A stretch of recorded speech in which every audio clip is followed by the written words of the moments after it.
All right.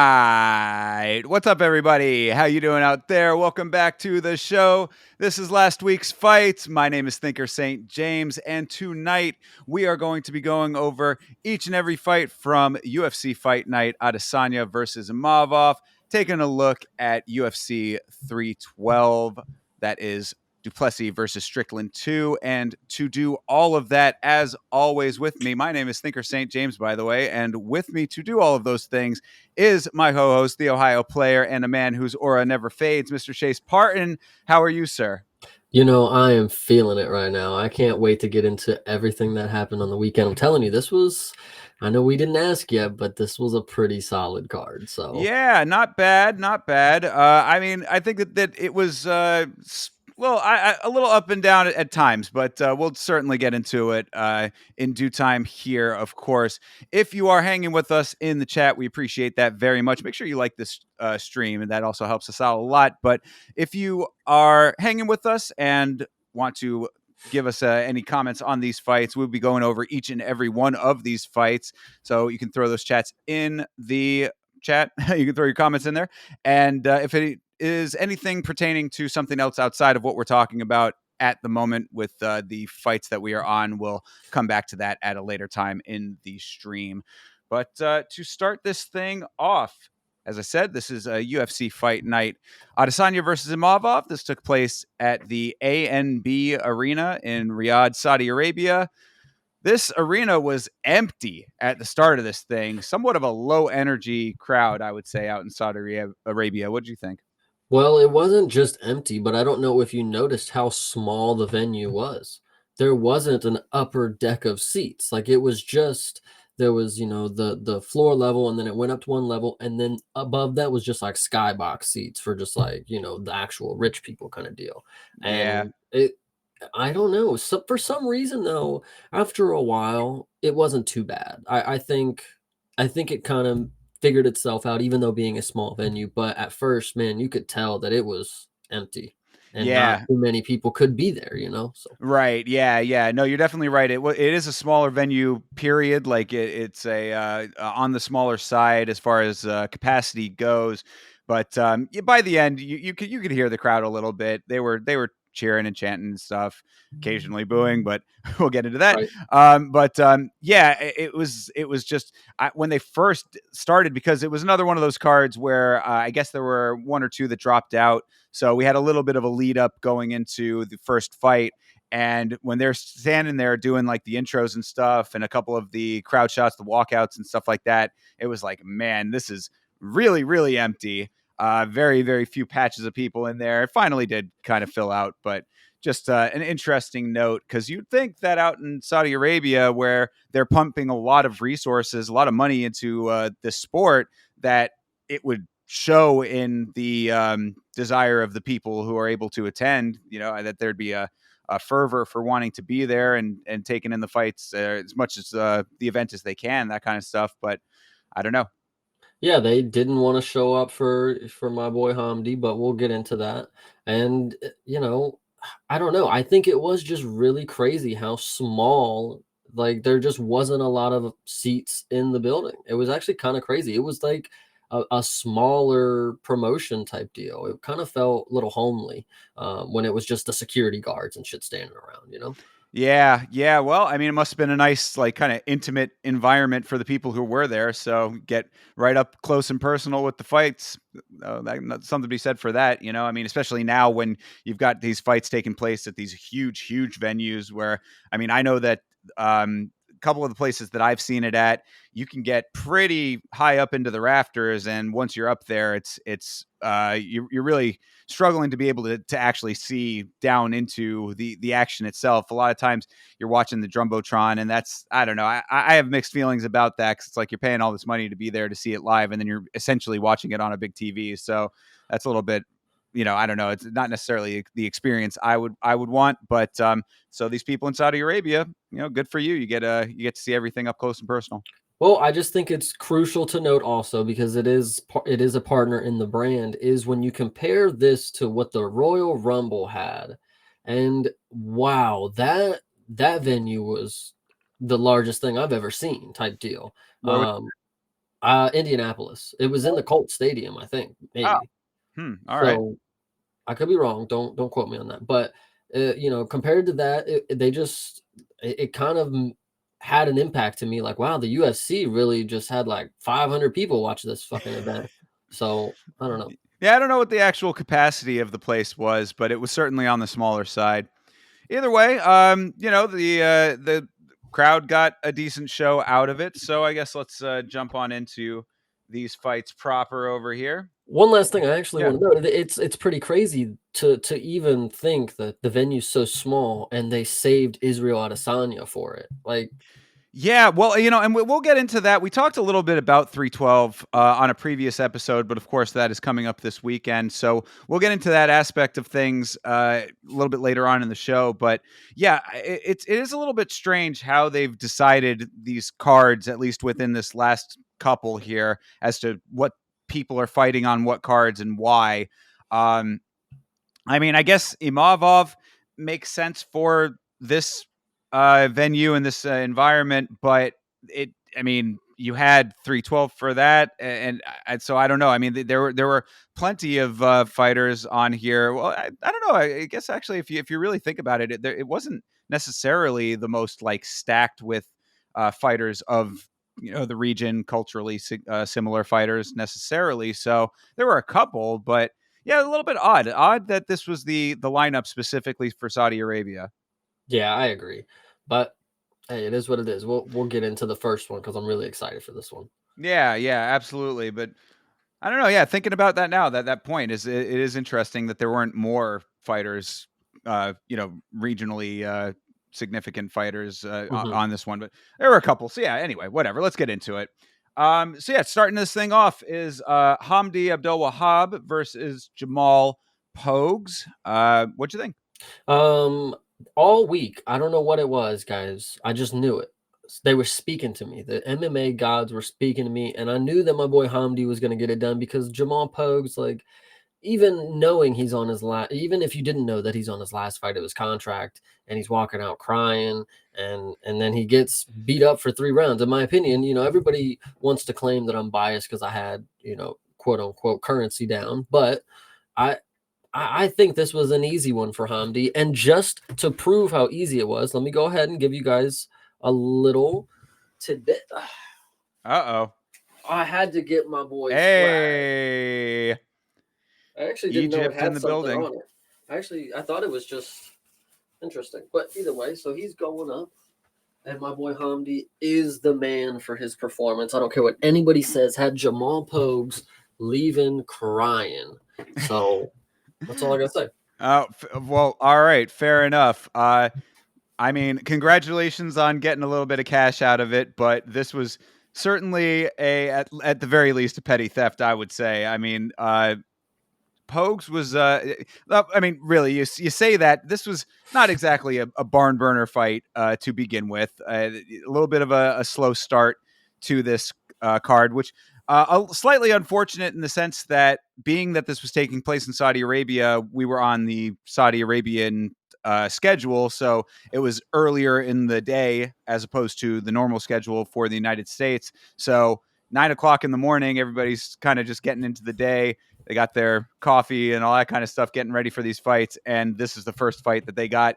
Not necessarily the way that you want to start the show off. No fireworks necessarily, but to break it down a little bit here, I mean, I would say, yeah, that it was certainly uh, not the decision that I would have gone with. It ended up being a split decision for Abdel Wahab, with one of them being with the split being a 30-27 for Pogues. So that kind of goes to show just how wonky that judging was on this one. Um, it was some decent wrestling from Hamdi early in the fight, a few decent hands from Jamal in the second round, but the round was slow overall. So I had it 1-1 going into the third, and then I just thought in the third Jamal did a decent amount comparatively. I mean, it wasn't a whole lot of output on either side. And then there was that one moment at the very end where they were like, kind of trying to bait each other into standing and banging, and neither of them did. So it was like Yeah. kind of weird, but I thought Jamal did enough in that third round to take it. I thought his striking was better overall in that round. So yeah, I mean, it was, I think, an unfortunate decision, and definitely, as Chase said, it was unfortunate that um, Jamal Pogues ended up getting cut after this fight. I didn't realize it was his last fight on his contract, but you could tell him walking out with some tears in his eyes. Apparently, he went to the PI to work on the mental side of the game, as well as like changing up his training and stuff a little bit. So obviously, there's some stuff going on there with him. So I kind of felt bad for the guy in that regard. It was not the worst performance I've ever seen in my life, but he didn't get There's the a worse nod. one later. We'll talk about it. Right? Yeah, for sure. But yeah, he didn't get the nod, and then ended up getting cut. I thought it was unfortunate end there. And then the only other note that I did have was that it was pretty funny to me that Hamdi Abdel Wahab, who is a known steroid dirty cheater, shouts out George Piro in his post fight, which, if you know, George Piro is the head of the UFC's anti doping program. So I guess Nice. he got himself right with Mr. Piro, and is on the straight and narrow now. So at least that part is taken care of. But I did think that was funny. Yeah, I think Hamdi really, whether you guys believe that he actually won or not, you can't deny that he looked really impressive, especially in the first round. I know later on they gassed, but his wrestling, holy shit, he can move on the mat. Like he had him in a headlock in one position, and then he swooped around and got his back, and it was like the fastest I've ever seen a heavyweight move. It was kind of crazy. Yeah, So no, yeah, I agree with that definitely. That he's agile for a big guy for sure, and he's an Olympic wrestler, so I that certainly showed. Would have liked to have seen more of it. Honestly, I don't know if it was a tank issue or why he didn't go back to that a little bit more when he was having success with it. But yeah, he definitely is skilled in that department. And I'm not mad that he got the win necessarily. I don't think it was the right call, but it wasn't like it wasn't so bad that, like I said, petty theft. It was not a complete robbery. Like it wasn't like so glaring of a bad call that it was like holy shit. But yeah, I just think that it was unfortunate because of all those circumstances that I just laid out. I also want to make a note on the fact that Dana cut Pogues and another fighter that we'll talk about later. And I really believe that he is just calling our bluffs because after every one of these, horrible fights or fights that aren't great or whatever you want to say, and you go to Twitter, it's everybody saying you got to cut them, you got to get rid of them, they need to retire, they suck, blah, blah, blah, blah, blah, blah. Well, I think Dana really is just going for it at this point. He's like, all right, well, if you guys don't like him, we're gonna cut him and we'll see what we got left and go from there. Like he cleaned house pretty. I last week he mopped 5 people out. This week we get another 2. Who knows what's coming? Like he really is just on it right now. For sure. I mean, I thought that this round of cuts was slightly interesting because both of the fighters that were cut are in the heavyweight division.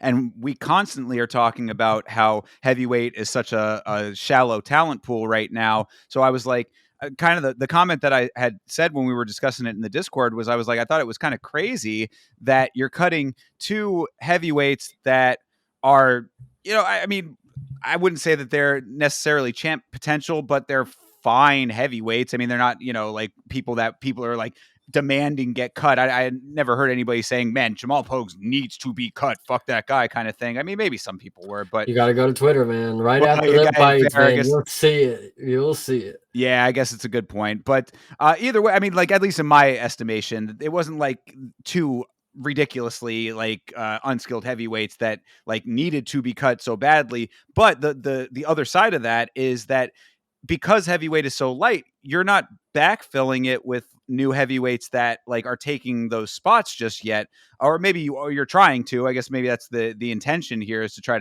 to bring in new heavyweight talent, but that needs to happen because the last time that we saw um, a heavyweight that was trying to get kind of boosted up in order to take the slots of some of these other guys, that was Shamil Gaziv, Shamil Gaziv, but I was thinking of God, I Sergey just had his name on the tip of my tongue. The dude who fought Pavlovich. Marcin Tybura.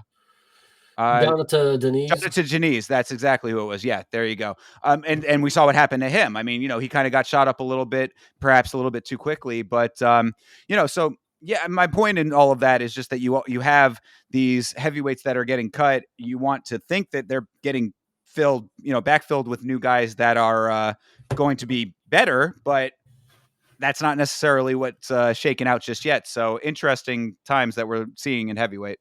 I actually will bring it up now, and we'll come back to it. But I want to say that Jamal Pogues, if he's really about his business right now, he needs to make a claim that when he was walking out, the fumes were making him teary eyed. And that's how bad it was. And they need to do a lawsuit or something for his loss or get it overturned, because Terrence McKinney went on Ariel's show and talked about how the locker rooms were freshly painted in that arena. And that's, where they were warming up and stuff. And it had a lot of fighters having some poor performances, and they were contributing it to that. So Jamal Pogues, you better jump right on it, brother, right here. Get your loss overturned. I know you were crying for maybe other reasons, but just milk it, dude. Just be like, bro, my eyes were burning back there. I couldn't fight properly. Fuck it. Yeah, well, so I mean, since you brought it up now, I mean, we're going to save it for a little bit later. But since you brought it up, I do have the clip here of Terrence McKinney talking about that, and I have not heard this, so Oh I yeah, I figured. actually didn't either. So this will Oh, be all good. right, yeah. Let's let Terrence McKinney tell us what's going on here, because as you can see, basically, if you're watching, if you're just listening, Terrence McKinney talks about the newly painted locker rooms in the A and B arena on the Ariel Helwani show. So let's hear what Terrence has to say about this situation here. Plus, like we were in the back huffing paint, like Oh, okay. pretty.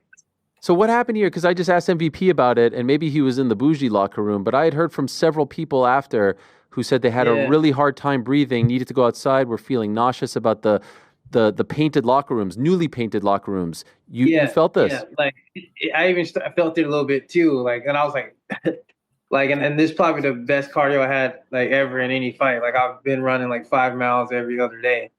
And no, I felt it like from the paint. Well, they did try to help us, like taking some of the ceiling off, but like I said, it affected Lucas breathing. Like he had to go like the hospital like 2 times. All right. And Wow. Mike Davis definitely was feeling it too. He told me so. Like a lot of other fighters were feeling it too. So like we weren't just the only ones. So And what's wrong with Lucas now? I don't know what it affected his lungs. So he had to. I don't know what it had. All he had to do when he Yeah. went to the doctor. But I think he just started feeling normal, to be honest. And Wow. like the wind and the sand there really didn't help the breathing as well. I feel like. Damn. That is crazy. And it was from the painted locker rooms, right? Yeah, that's where it started. Because we were in there for like few hours, like waiting for the event to start. So Man, that is rough. I feel like I can't even imagine going through a fight 5 minute rounds and you have to deal with that beforehand, feeling nauseous, hard to breathe. That is serious stuff. And I know that arena is relatively new. But yeah, that is weird. That is really weird. But didn't affect you to the point where the result didn't go your way. All right, so yeah, so there you go. And what McKinney's referencing there, I didn't realize this going into this, but McKinney and Lucas Alexander and also Mike Davis are all Fusion XL guys fighting out of Orlando. So they're all teammates over there. I guess they all traveled together, and he's saying that a couple of his guys and himself, Terrence McKinney, having some problems with the newly painted locker rooms there. That's an interesting note for all of Yeah. this. Yeah. So I think moral of the story, I think we might see some interesting things come out of this. I don't know exactly how many times weird things happen in the arena that are new and they're there and anything of the sort. But Jamal Pogues, man, if you want your opportunity right here, man, go ahead, get it. Fuck it. Yeah, I guess that's certainly one way to make an appeal. We'll have to see what comes out of any of these, because a couple of those guys, my note, which going into this next fight makes sense to bring up now, is that Alexander, being one of those three guys from Fusion XL, there was only one out of those three that ended up getting the win, and that was Terrence McKinney. So obviously, this paint situation, there may be some legitimacy to it. I don't know. Yeah, I mean, it is interesting to note that Lucas Alexander is like actually suffering some lasting effects from it. I think that is also important to note that, it's not just people walking out the arena coughing. Like this dude went to the hospital twice, is what he said. So that's Yeah. interesting. It's pretty heavy indeed. So, well, no, I mean, a good point to note now for these couple of these fights going forward. Perhaps all these fights going forward, depending on how it might have affected anybody else on the card. Uh, so yeah, Yeah, so moving, yeah, go, well, I was gonna say, yeah, it might give a little more context. I especially think that gives context for this next fight because the drop off in cardio for him was yeah, pretty crazy. absolutely. So yeah, let's get into this next one. The next one is Bogdan Grad versus Lucas Alexander. Um, yeah, I mean, really, the I mean, looking at it in context now, you could certainly say that there did look like there might have been something off a little bit with Alexander. I didn't think that it was so glaring that it was noticeable. Like if I hadn't known that, I wouldn't have thought, man, Alexander just looked like he was on another planet. That was for Mike Davis a little bit later on, but now having that context, I guess you can kind of recontextualize the fight in that through that lens, I guess. Yeah, I mean, this fight was honestly, it was scary because I had Hamdi and Bogdan. Those were my guys that the gods were telling me about. And this first round, like you said, you would not be able to tell Lucas Alexander had any effect on his game because he came out looking good. To the point where I was like, well, fuck, Bogdan is cooked. Like he's just getting beat up on the outside. He's not getting, any type of game set up. And then second round came, and I'll do one more for you guys because this is my fucking guy. All right, We got us an Austria flag. let's go. This is actually a crazy flag too. Yeah, that is a crazy flag. That's awesome. Yeah, I like that flag. So I really fuck with my boy Bogdan, Even though he is Romanian, fighting out of Austria. So. Fuck it. What can you do these days? Like MVP said, man, we're all one, Yeah, and I very much appreciated that from MVP. But no, yeah, to your point, the grappling exchanges were not going Bogdan's way at first. Alexander was navigating those nicely in the first round, had Grad looking kind of sloppy at times there. Nice kicks and some hands from Lucas in the opening of the second as well. He wasn't looking terrible in this fight before the momentum shifted. Yeah, and then Bogdan finally was able to just get him down, and he got right on top of him, right in mount. And it was, I think it took a little longer than it should have because Bogdan definitely was just teeing off on him. There was no chance he was getting up, type of deal. But maybe just in the moment, I felt it was taking a little longer because I really needed Bogdan to win right here, and it's crazy that he pulled this off. Yeah, no, I feel you 100% on that because like on the watch along, I'm sitting there like, dude, get your hands going, go, go, go. Mhm. I was like, but I think in hindsight, it was definitely the right approach because he really all the way that it went down, he just kind of took advantage of a feeler kick. It was like a push punch kind of deal that got Alexander to the ground, and then he just was patiently controlling in the mount, landing shots here and there and tiring Alexander out continuously to the point where it finally did pay off and he was able to finish off the fight that way. So I mean, yeah, I was definitely with you in the moment, but like looking at it back, especially on rewatch, I was like, take your time. You got plenty of time. It wasn't like he was coming up on time as far as the clock was concerned, because he was out in open water and really just making sure he followed the motions. And I think that that's really something that if he had been a little bit quicker to the draw, he might have gotten into a situation where Alexander could have gotten out of gotten off the ground, and then he wouldn't have gotten the finish. So, sometimes that's the better way is slow and steady. Yeah, Bogdan, honestly, looking at the record, he's coming into this. This is his debut, yeah? Yes, yeah, in the organization, yeah. 15-2. I mean, he's kind of up there, a little experienced, and he really used that to his advantage. That first round did not go his way, but the second round, he was just able to use he won with his heart, really. And that's what we saw in the Contender Series. Like, he went straight to the bell, and he was not going to stop. And it really showed in this performance that he's got that dog in him. I'm not going to lie. Yeah, for sure. I mean, it's one of those things, we talk about it a good amount with the Contender Series guys, where it's like coming into the organization, it's a whole different ball game from what they're used to outside of the organization and even on the Contender Series. So it's a little bit of a mixed bag when these guys are coming in for their first fight in the big show proper.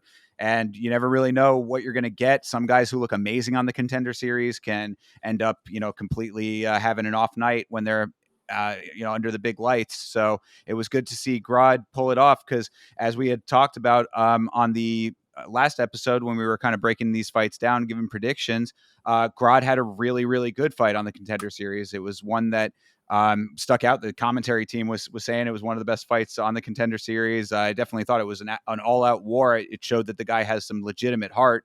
So it was good to see that translate into the actual UFC proper.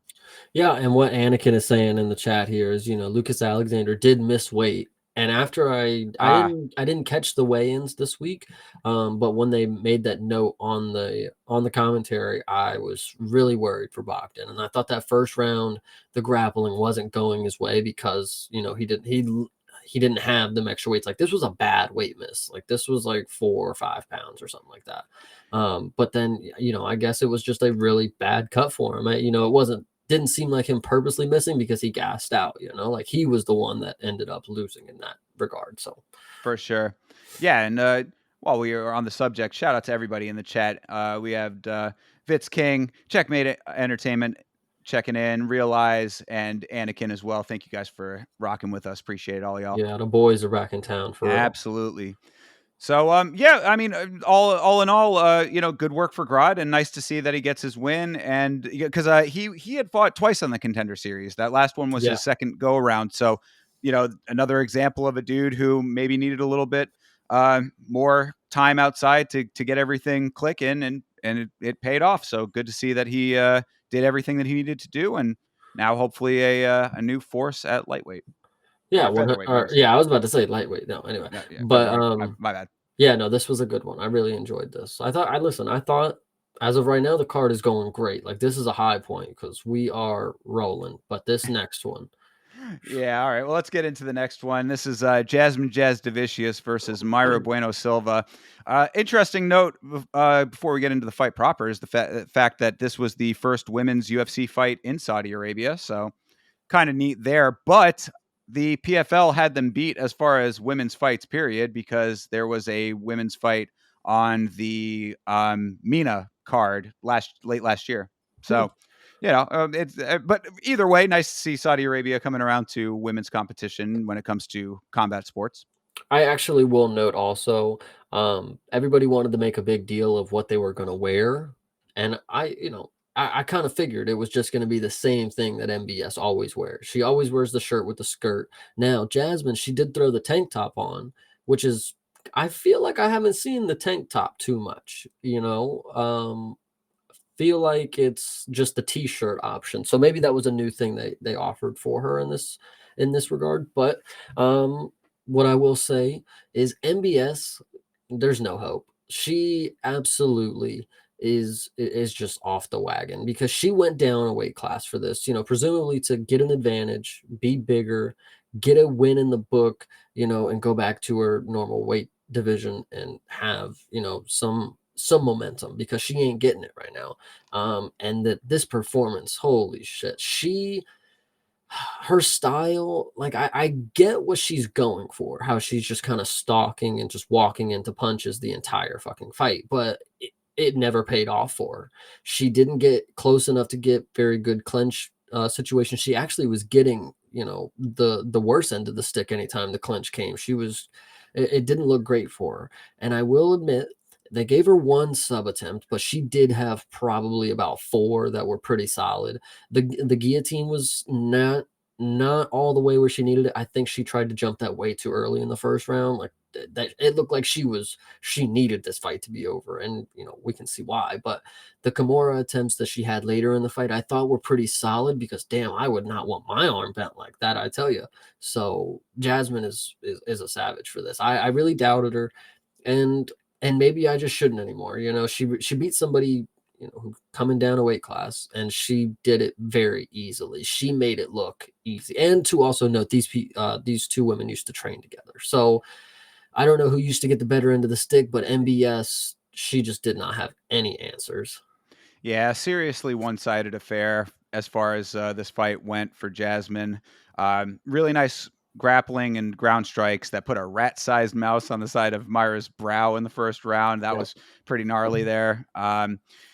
Myra still had some decent counter striking, but it didn't really matter when Jasmine was on top working for so much of the fight. I mean, she really Jastovicius is like leveling up in a really like significant way at this point. And I would agree. I mean, I think that she was kind of one of those names that was just sort of in the pool for a while, but it's probably about time to start putting a little bit more respect on her name, because she was having Bueno Silva frustrated. Myra was jawing at the ref, which is never a good look, complaining about stuff and Felder said it exactly correctly. It's like when you start getting to the point where you're frustrated enough to be like yelling at the ref, looking towards the ref to get you out of situations, that's always a very bad look. Jasmine was just calm and in control the entire time through all of that. None of it was phasing her. Really poor showing for Myra Bueno Silva, especially at a weight down. Yeah, this was not a great look. Yeah, I'm actually upset that I really trusted her, because, like I said, there's no reason that I should have. But when I first started watching these events live, she was in the title fight, so presumably she had to have been decent. But as I see, I mean, women's MMA just changes quickly, I guess. I don't know. Yeah, no, it's definitely unfortunate, because I was in the same boat. I had picked Bueno Silva to win this fight, even though she was the dog, because I was like, based on all of the surrounding factors, it made sense to me. It's like, she challenged for the title, came up short, but still competitive within the framework of that fight, which is not a great fight, but she was, within those confines, she still did her thing to an extent.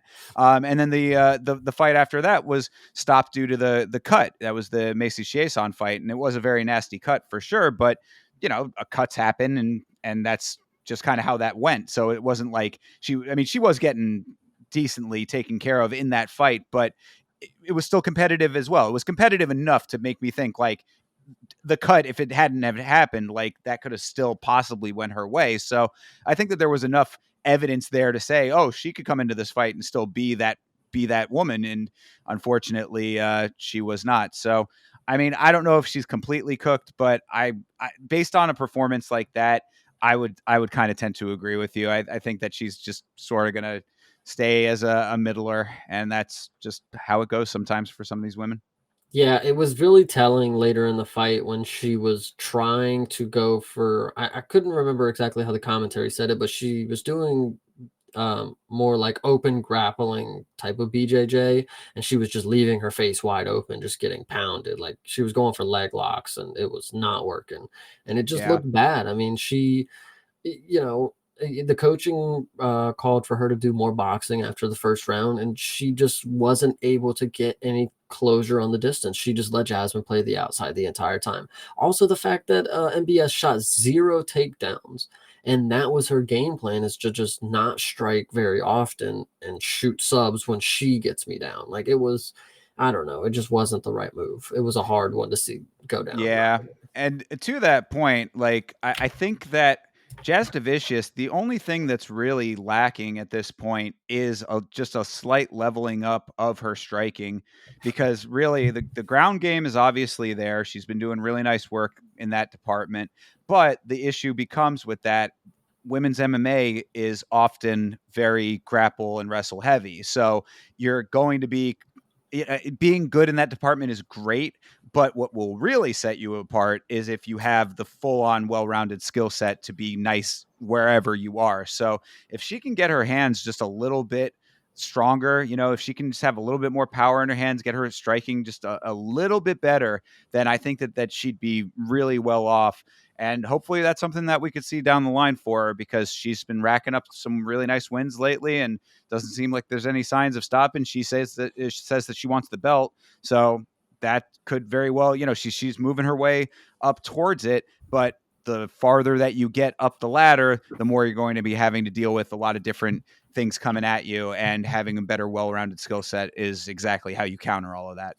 And I think Anakin just made a really good comparison. She's pretty much like Gillian, and they both are Canadians. That was something interesting to note. Yeah, for sure.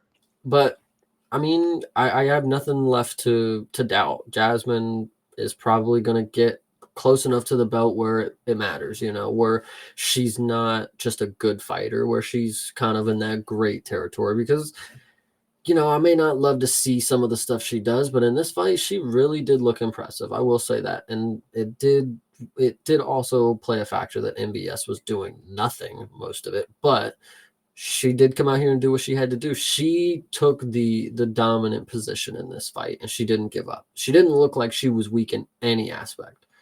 Yeah. So takes the win and moves on up. I would think that some higher level, higher numbers are going to be in her future very soon. So we'll see how she fares there. I hope that she can get the striking to where it needs to be in order to make that jump in rankings matter. 100%.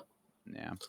All right. Well, moving on to the aforementioned Terrence McKinney versus Damir Hadzovic in this one. Run and gun McKinney gets it done again, which is, I guess, in context, based on that clip that we played earlier, pretty impressive and good to see, because he was saying that, the cardio was super solid for him, but was potentially having some problems with the whole locker room situation, and still was able to pull off a victory like he always does. Like he usually does. McKinney is one of those dudes that's kill or be killed, and puts it all out there on the line from the second that the fight starts. So he has that very much like, throw everything at the wall and see what sticks kind of deal. And sometimes it works out for him, and sometimes he gets taken out because of it. But based on the competition here, what we had done in our little research on the last stream, I was pretty confident in him being able to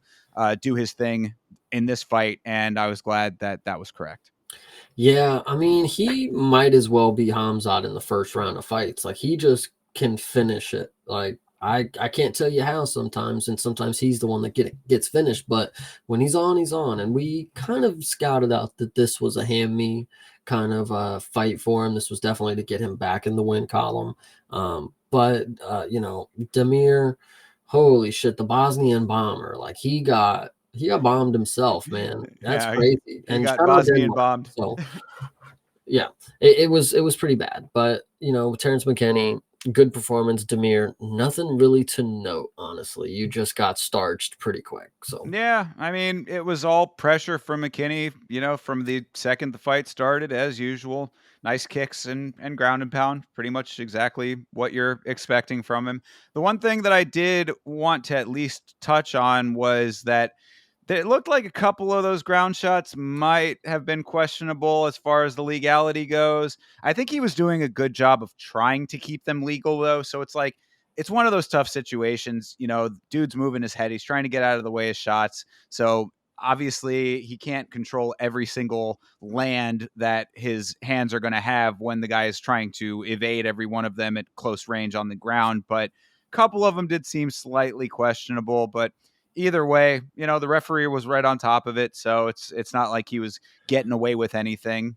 Just something to note, I guess. yeah, what else I would like to note, because I think it's kind of fun to think about. The round of cuttings happened, and Damir Hadzovic was not on the list. So we're going to see the Bosnian bomber again. I'm ready. That is kind of wild. I mean, look, based on his record, and you never want to just go off of the one fight, right? I mean, you get overwhelmed, you get caught. It does happen in fights. So you don't want to like have it just be completely off of the one performance. But in his case, it was that performance plus things like a loss to Mark DeCasey. You know what I mean? Like that, I would think that he should certainly be on the chopping block, but lives to fight another day, I guess. Yeah, I mean, and going back to the last fight, I could say that about MBS too. She's lucky because she needs to be watching her spot, and we'll talk about some more people who might be looking to watch their spot too. But um, this one it was completely one sided as we expected. So good to Yeah. see. Yeah, yeah, absolutely. Nice to see a good finish for McKinney in the first round, and as Anakin brought up here, called out Chris Duncan. I think that that's a fine fight to make. Chris Duncan is coming off of a nice win himself, so yeah, if that's the fight that they want to make, that could be a fun one. Yeah, and I just want to give Anakin a little more shout out because they didn't cut Ty yet either, buddy. We're gonna see him soon. Yeah, well, I mean, that's one of those interesting ones because at least with Ty, you know that there's like a fan favorite aspect to it, but if you don't have that, then your days could be numbered when the losses start adding up. Yeah, I'm actually really intrigued to see how 2025 goes. I love the roster tracker. It's very interesting to just see it just at random times. It's like, oh, Dana just said fuck it. Like people just get removed at 2 o'clock in the morning. Like, I don't know. It's fun. Yeah, sometimes it be like that.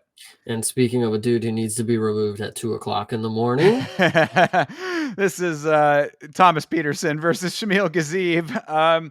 Yeah, I mean, well, look, I would say that the real story here is just the unexpectedness of Gazib getting a knockout period, right? I mean, that I don't think was on anybody's bingo card, but what they were saying is that I guess Gazib had broken his hand in his last fight, so that was playing a part as to why his output was as it has been in some of his previous fights, or I mean, or at least in that one fight. I don't know about anything before that, but his last fight was the Dontel Mays fight, right? Is that did he? Yeah, I believe so. Okay, so I mean, then yeah, then that would make sense for that because that was one of the most boring fights of all time there.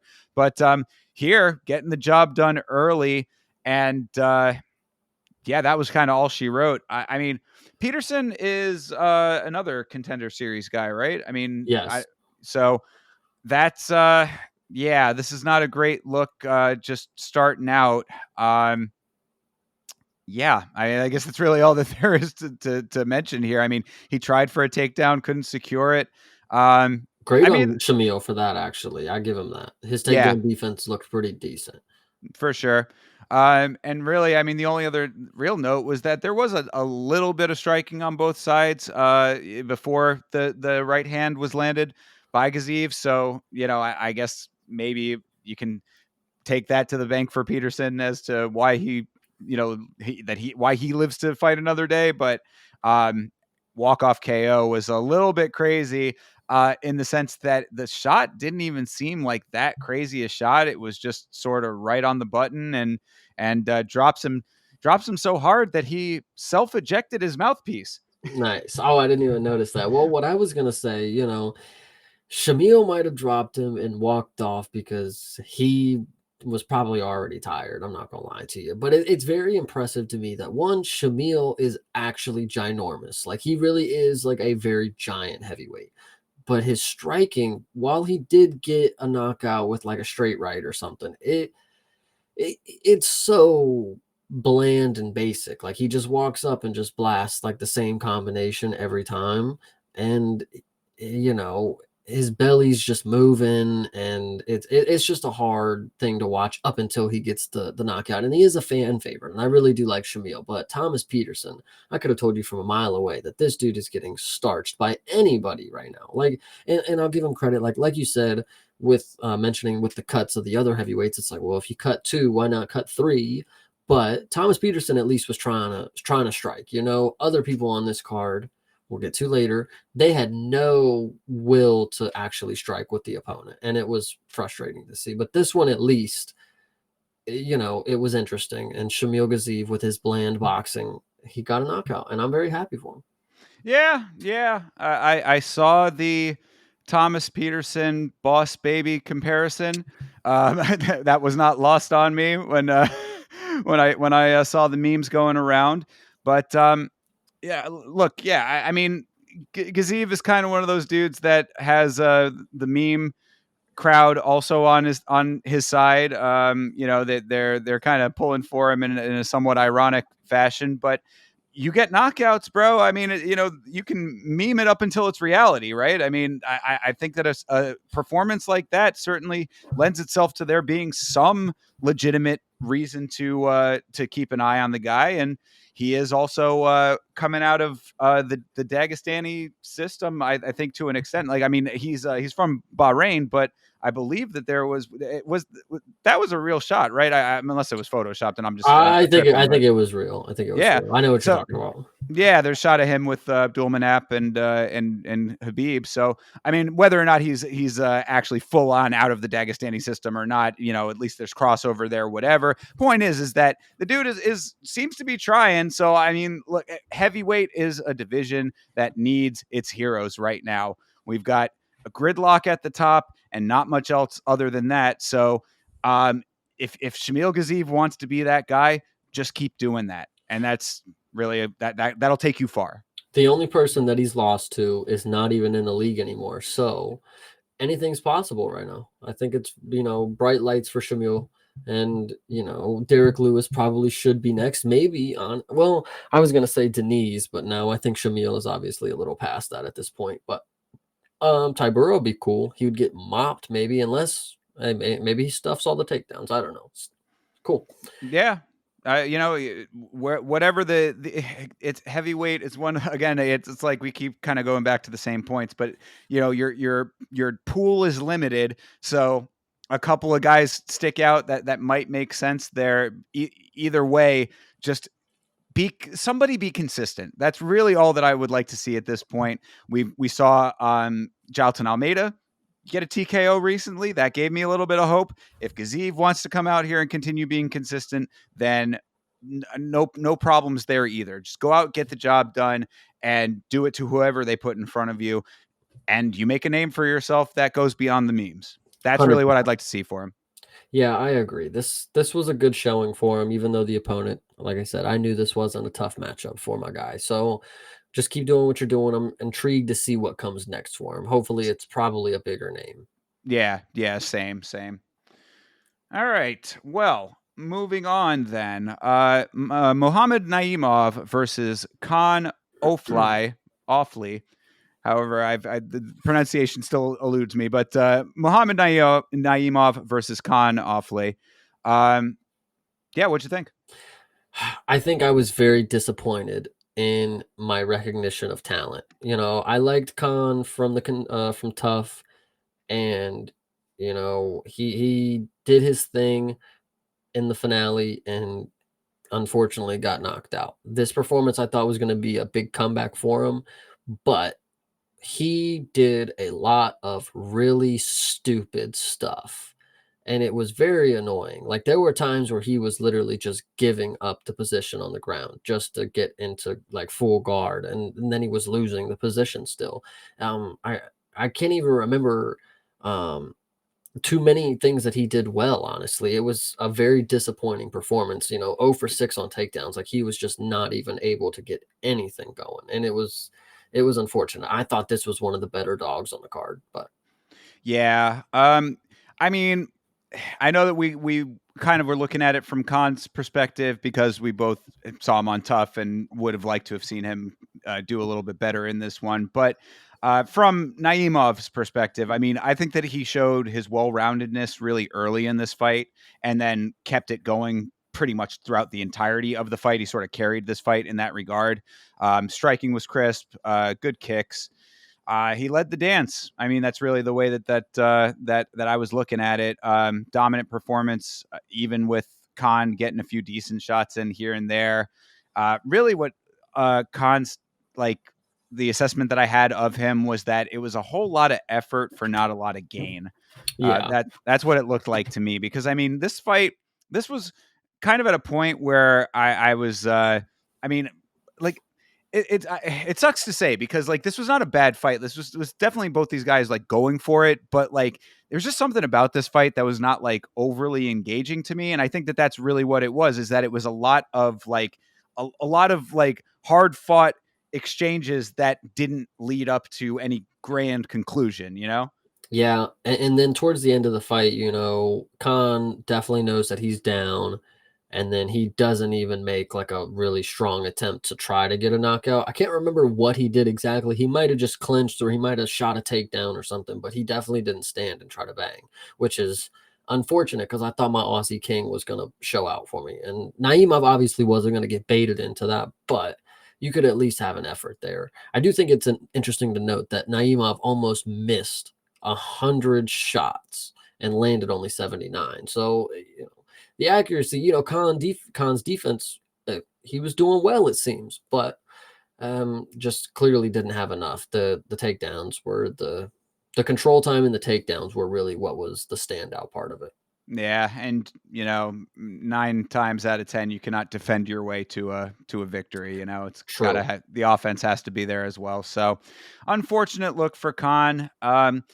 Yeah, I mean, you want to believe a lot of times when these guys are coming out of countries that have really established programs that they're going to be having one leg up when it comes to things like preparedness and maybe the training system is a little bit more effective for them and stuff like that. Of course, Naimov coming out of Tajikistan, so that's a slightly less represented country in the UFC. But in this case, I mean, it looks like Tajikistan just sent their absolute best, and all of those people in that stadium out there in Tajikistan cheering for Mr. Naimov, they're pretty happy right now. So good representative of his country. And I mean, the other side of that coin, what I was saying about the more established nations when it comes to their systems and the representation when it comes to their fighters is that like they are more established. So you have more fighters and not every one of them can be a world ender. So unfortunately, Khan's looking like he is in that camp. And as Anakin pointed out, he is 0-2 now. So not a great look.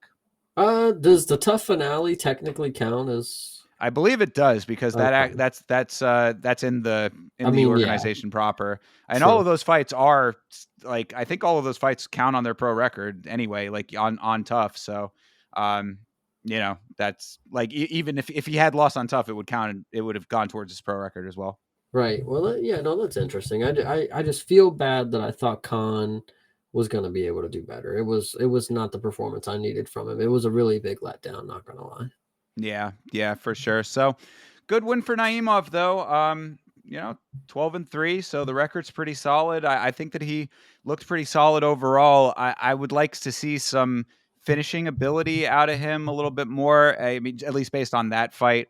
I'd like to see him be able to like utilize everything to the point of actually getting these fights finished. But that's really the only thing when it comes to this fight specifically. So we'll see what happens for him. I mean, he looked like proficient enough to continue to move up after that. 100%. Yeah. All right. Well, moving on to the main card here. This is, I think, your fight of the night, to be sure. But controversy surrounds it slightly here. This is Fares Ziam versus Mike Davis.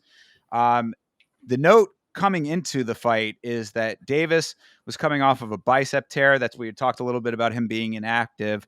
I guess he had to be sidelined a little bit because of that. So coming off of injury, but the bigger note here, and something that I think that you got to keep in mind now for Mike Davis just in general, which I did not know and kind of wish that I had known, is that he suffers from Lyme disease. That is a really like big note in my mind because Lyme disease is something that really zaps your cardio, your energy levels. So I mean, it's not necessarily that it's always going to be a major factor, but it would be something that I would keep in the back of my mind whenever you're placing bets, just by nature of the disease itself, because it is a chronic disease. I mean, it does kind of come and go, so it's not like it's always going to be flared up to the point that it would make like a huge difference. But like I said, I just when it comes to the like your bets and stuff like that, it would be something that would be sticking out in the back of my mind because it can be very, very taxing on the system. Yeah, that is honestly interesting to note, but I don't think that's what I'm going to go ahead and attribute the performance that Mike Davis had. This one, maybe you can talk about the fumes, again, if that's really where your mind is going. But Mike Davis, it was just not not the performance that we needed to see. First round, he's pulling guard. Like that was the first thing he did. The first thing he did, and shout out Henry in the Discord. He always says, like, you normally can get a good vibe of the fight with the first like 10 seconds kind of deal. And in this one, it kind of changed a little bit during the later rounds, but for the most part, Mike Davis was just on the bottom getting grappled, and seemed to be that he chose to be there. And I will also note that this fight 100% should have been a stoppage by Mike Davis. He should have snapped ZM's leg. I don't know how it didn't. Honestly, it was like really gross to see, because I was like thinking like, oh, it's gonna like snap, like it's gonna like pop like bad, but it never did. And I think Mike Davis really should have won my calf slicer. How the ref even just like let that go is pretty crazy to me. Like that's a leg, man. But I mean, he wasn't crazy. crying out. He wasn't crying out in pain, and he was staying with it. The flexibility of ZM with those long legs. Congratulations for that. Talk about getting your stretching and that paying off some dividends there. Paying off. That ZM certainly made that apparent. But yeah, I mean, to your initial point there, Davis did look extremely off in this fight. Sanko was talking about it on the commentary, saying how we've never really seen him fight that way before. And yeah, it really did show to anybody who's seen any of his other fights. But to the other side of the coin, I would say that, I mean, he did still make it pretty competitive. He came out the weird part about all of this in context with all of what we had talked about, the Lyme disease, the fumes, and all of these things that are factors here, comes out and backflips to before the fight even started. So I'm like, this does not compute. He comes out, backflips, looks fine, and then immediately starts doing the guard pulling like you were talking about.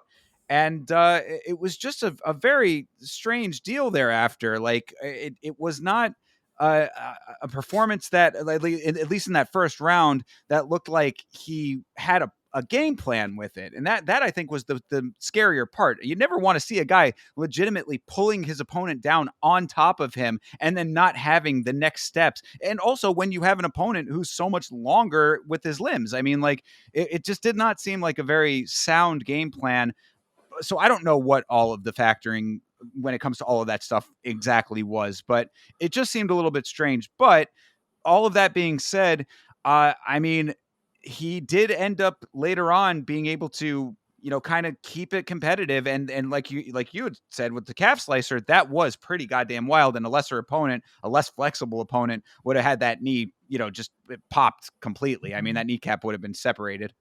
Yeah, I think also to know, whether you believe Mike Davis entered the fight at a disadvantage because you saw his backflip, he definitely might have left with something going on with his head because he lost so much blood. That knee from ZM put Mike Davis, man, I don't know how the cut got so, like, I know heads bleed a little more, but like the cut must have been like really bad because it's like dripping all over the mat. They're both covered red at the end of that round. And it was just pretty nuts. Well, it was a whole lot of blood out of Davis in the second round after the knee, and then a whole lot of blood out of ZM at the end of the fight too. So, yeah. I mean, it really was a bloody affair here. And I mean, yeah, that mat was painted after that one. Boy, it was a lot going on there. But ZM is really, I got to start, kind of giving this guy his flowers at this point, because his boxing is really nice. Like his power shots are really effective, and he uses his range well. So it's like he can stay a little bit farther out, of course, because of the long limbs, and point from the outside a little bit. But when he's inside at range, like he has a really nice tight hook that looks pretty effective. And I would think that some of these dudes who have a little bit more of a questionable chin need to watch out for that. Yeah, he's definitely impressing. I mean, I wasn't too high on Mike Davis, like I said before. I mean, and I'll give context. I did put money on Mike Davis, but I've been saying that he just doesn't pass the eye test for me. I don't care what the record is saying. I'm not seeing somebody who's gonna win me money. And I trusted other people's opinions once again because I'm a community guy. But Mike Davis Like, actually, I won't give him too much shit because, like I said, this fight should have been ended. But I'll give ZM 100% credit that he's got that dog in him, Yeah, I mean, I don't think it should have been ended. He didn't cry out and he didn't But tap. So it's like, I I'm mean, saying, like, that's one of the crazier things that I've seen. Like, I can't imagine somebody not tapping to right? that. Yeah, Like yeah, that. yeah. So in any other scenario, like literally 99 out of 100, that's a win for Mike Davis. For sure. And yeah, and I mean, look, I will take this one on the chin here because I was one of the people kind of championing Mike Davis going into this fight. He was my biggest lock of the card, honestly. I ended up getting the main, co-main, and featured bout all correct, but this one I was entirely off on. So I will completely take that upon myself, and I can see why he doesn't pass the eye test. It does make sense to me. I mean, like he's one of those guys that like he has very proficient wrestling, but like he needs to get to it in order for everything to start clicking. And if he has opposition that's not allowing him to get his way, then it doesn't necessarily the adjustments aren't there immediately to the point that he can make it go his way. So I Yeah, think that shows. yeah, I was gonna say, I think I've talked about it before. It's like some people have that switch where they can just go into a different zone. Like Mike Davis, he came in with a straight face and he left with a straight face. He didn't change anything about his aggression, and he didn't lock in. And that's really what it was. And like Anakin pointed out, he said he had an injury just to add to the mound of excuses that this dude apparently has. But that's none of my business. I'll just point that out because that is a glaring issue. Now that's 3 actually. But whatever. Yeah, well, I mean, I'd say he was coming off of the bicep tear, which is probably a different injury than the one that he was talking about there. So I mean, maybe he's just a little injury prone. That's also something that could be a thing to keep an eye on when it comes to him. But either which way, this was a really an entertaining fight, and a bloody war between these two guys. And I think that it was another good test to prove that Zayam does deserve that the level of respect that he's now demanding. Because I mean, we're already talking about him getting ranked opposition here in his next fight. Dana, I think, confirmed that he'll be getting somebody in the top 15, and with a performance like that, certainly warranted. I think that he had said in his post fight that was the first time he'd ever been cut in the octagon, and it's like, okay, well, I mean, then now you're getting a taste of it. You weathered that pretty well overall, even though it was at the very end of the fight. But whatever. I mean, he still he still had to be go through a good amount to even get to that point,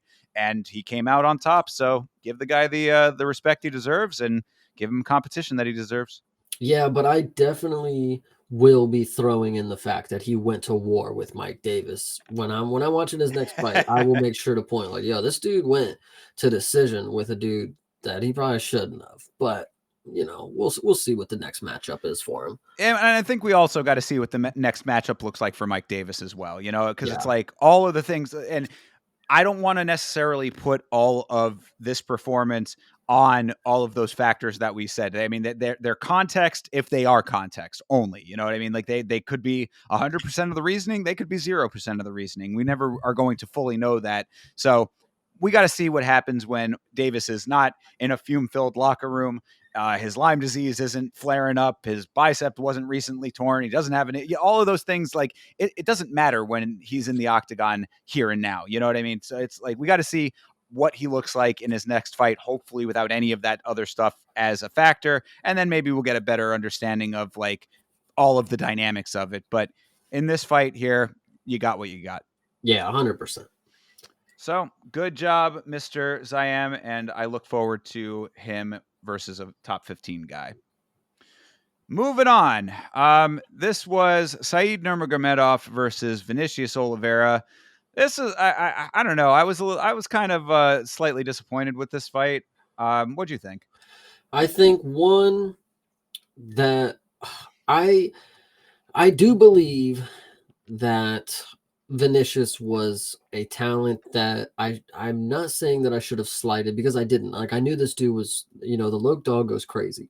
But I did believe Said was gonna come back and have a really straight performance where he gets to the judging and takes it. But Ring rust was absolutely a factor here. He completely gassed out. And it is crazy to think that Vinicius was able to, weather the storm and get all the way to the bell with an injury that, to his rib or something like that, because it looked like it hurt to me. He was wincing a lot towards the end Oh of the yeah. fight, and Saeed really just didn't have. He was doing well enough at picking the shots well, like at the end, like he was doing enough creative moves where it kind of kept the distance and kept the fight going. He didn't really get into a slugfest all that much. Towards the end, once he was tired. At the beginning, these dudes were kind of going for it, and I really respected. Vinicius has this mentality that he's the best, and he'll take on anybody. He'll go into their home territory with an injury and win. It's very impressive, and I do think Vinicius deserves probably. Is Saeed ranked? He probably is.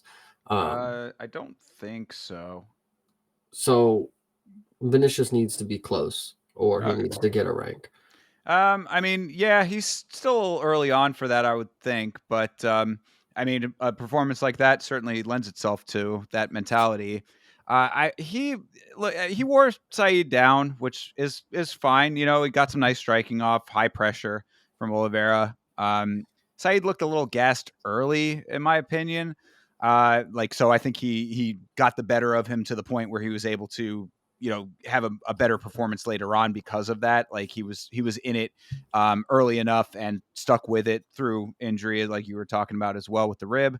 The one thing that did stick out though is that Oliveira is a dirty fighter, bro. Multiple eye pokes and that little fishy finger to the mouth. I don't know if you caught that, but Really? oh yeah. I mean, I don't know if it actually went full on in, but it was close enough that we noticed on the watch along.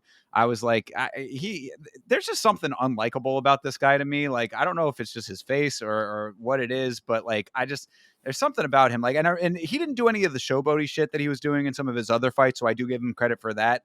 But like, I don't know. There's just something about him that I'm not like a big fan of. And the way that he navigated this fight did not like make a fan out of me.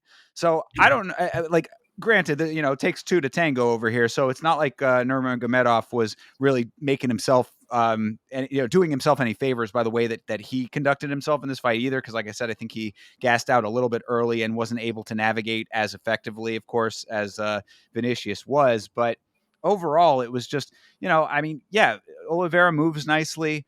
I just wish he wasn't an unlikable character. I'm not seeing it. I really do like Vinicius. Like I said, I mean, he has this demeanor that not only is he the best, but he'll prove it to you. And I dig it. He's been calling out fights for a really long time. A lot of people that are, decent talent that you would probably say like, oh, he's not ready for. But like Saeed Nurmagomedov, and this whole time people were telling me like, oh, he's not even related to Habib. And it's like, well, guys, he did train with Abdul Manap, like, or whatever you want to say. Like he came in here with the necessary skills to win, and Oliveira really just got the better of him. I mean, I think he's showing the level that he deserves. Every time there's competition, he rises to that level. I think it's really important to note.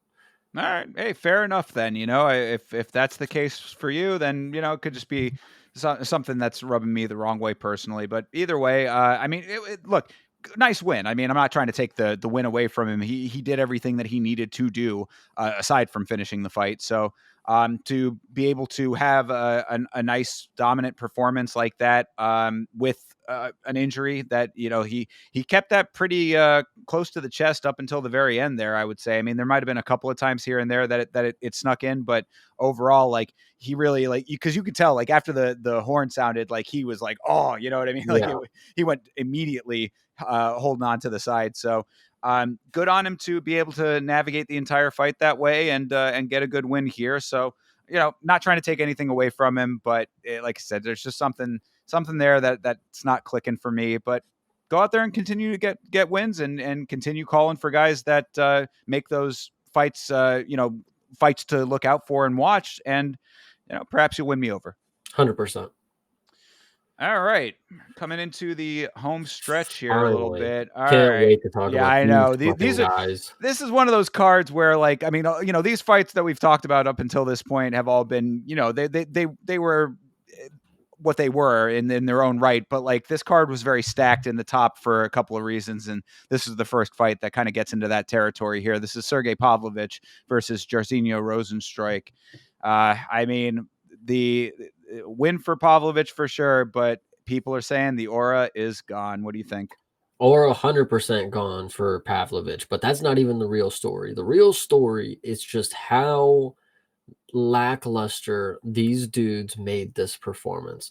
And I think it is why Yair was cut, because maybe he was doing all this. I'm ready to fight Pavlovich. I'll knock him out, do this. But when you watch the fight, these guys did not want to hit each other. They didn't want to engage in any type of flurry striking. They didn't want to set anything up. It was honestly embarrassing. And then, to make Pavlovich become a wrestler is honestly one of the craziest things ever. Like this dude here, this is the longest fight that he's ever had. And it was by far the most boring performance that he's ever had. Like, holy shit, this dude just laid on top of a Yair. And the problem is that the entirety of the times that he was down on the ground, like there was only 2 takedowns and he landed both of them and just laid on top of him for the rest of the second and third round. At the end of the third round, Yair actually gets up with a minute left. And it makes you wonder, why the fuck weren't you doing anything like that the entirety of the fight? And the fact that you didn't want to strike and you're getting quote unquote, ground and pounded. There was nothing in this fight to even like praise, to be honest with you. Like it was really bad. Yeah, and to be clear, when you're saying Yair, you're talking about Jairzinho Rozenstruik. Whatever you want, however you say I want it. to make sure, because I, well, when you say Yair, people might think you're talking about Yair Rodriguez, but Jairzinho Rozenstruik. Yeah, no, feel you.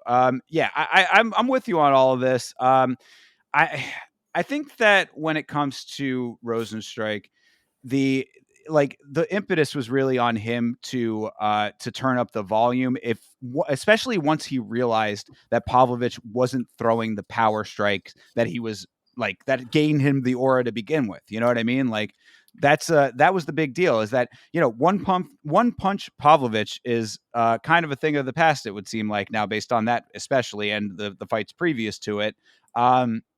This as a more standard fight, I guess, more conventional type of fight, I think was like not the worst performance from Sergey. But what I had said about Sergey Pavlovich when it comes to the wrestling is that he is the prime example to me of why you should never listen to the commentary or anybody else who's telling you that like these power strikers, but they also have really good wrestling. They just never have to use it. Like that's a note that I had heard about him in the past. Oh, he's really good with his wrestling. He just doesn't have to use it very much. It's like, if he doesn't have to use it very much and does not choose to use it very much, then to me, that means it doesn't exist. So here you ended up seeing it. I mean, like it was passable, it was serviceable. It certainly got him get cut. Right. Well, yeah, I mean, yeah, right. He definitely didn't get cut, but I mean, but like it did the job is what I'm saying. I mean, like, he laid on top of him essentially. I mean, he was able to smother him, kept him down. It was, it was functional for what he needed to have done if that was the fight that it was going to be. But when you don't have anything coming back at you from Rozenstruik, which he did not, like that's what I was saying earlier, is that like if Rozenstruik didn't see the power shots coming his way, a lot of times these guys were standing in front of each other, just sort of waiting for the other guy to go. This was one of those ones where the referee was calling, more action. Let's go, guys. Come on, let's get this thing going. Like if that's the standing, case, that's the crazy part. Right, exactly. So it's like if you're sitting there taking pictures,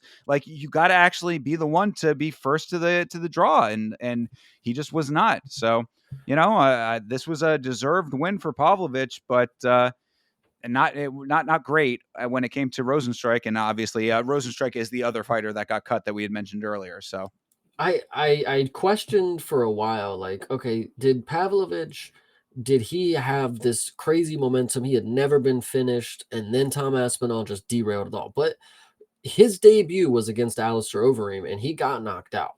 Like, I'm confused on like where his mindset is, because he's clearly made a comeback before. He went on like a not 12, but he went on a big finish streak and then got to the title fight or the interim, whatever it was. And it's just crazy that he hasn't been able to just recover from it. Like he really just doesn't strike like he used to. He posts videos of him on the treadmill doing the Yuri thing, shadow. It's like, dude, I'm not seeing it anymore. It's gone. The Russian Missile Crisis is true. Yeah, I mean, it is one of those unfortunate deals that sometimes, like, and we see this. I mean, this is not an uncommon thing to see. Like, just a fight changes the trajectory of a fighter's career. Like, the circumstances were odd. Now, I mean, and we're talking about a guy who won his fight, by the way. You know what I mean? So it's like he did win. It's not like Yeah. it's just the issue that you run into when you had the streak that Sergey Pavlovich had was that this is the narrative that you're creating for yourself, and then when it changes, the dynamics of how you're viewed are also changed. So I don't know if it's necessarily that, like, he's just a completely different guy, but it certainly did look like he was a different guy even in victory here. So I mean, coming off of 2 losses, one of course to the current interim champion, you wanted to see him get back in the win column, and he did that. So that's a great thing in and of itself there. But it was against a guy who did not have a lot of output coming back his way, and it wasn't in dominant fashion. And for those reasons, it does seem like the aura has gone a little bit. I think it's also to note, and this is probably part of the reason that it went to the bell. I mean, these guys used to train together. Sergey just cannot beat up his friends. I mean, that's just probably what it really comes down to. Because this was anything, this was anything but a beatdown. And Sergey is like, that's what he used to do, man. I just don't get it. Like, he had never been to like a third round up until last year. Yeah, it's a crazy stat that does not seem that he's going to be replicating again, at least based on that. So Yeah. I don't know. Hopefully he can figure out whatever is plaguing him and become that guy again. Because I mean, he is in a position to still be that guy. Heavyweight is the exact weight class that it is still possible. I mean, these heavyweight, you can be a little bit older, you can be a little bit slower. The power is the last thing to go kind of deal. So there's nothing to say that he couldn't go out there and be One Punch Man again, but he just doesn't seem to be that guy right now. And it's a little unfortunate. I was definitely a little bit nervous. I mean, not based on the overall performance, because he was pretty dominant. But it was one of those deals that, because of the way that he was navigating the fight, there, like, even up until the very end. I mean, because if you recall that third round, they'd gone down to the ground, and it was a situation like, if he had been able to just stay on top of him, it could have been like 3 full-on minutes of just on the ground. It didn't end up being that, though.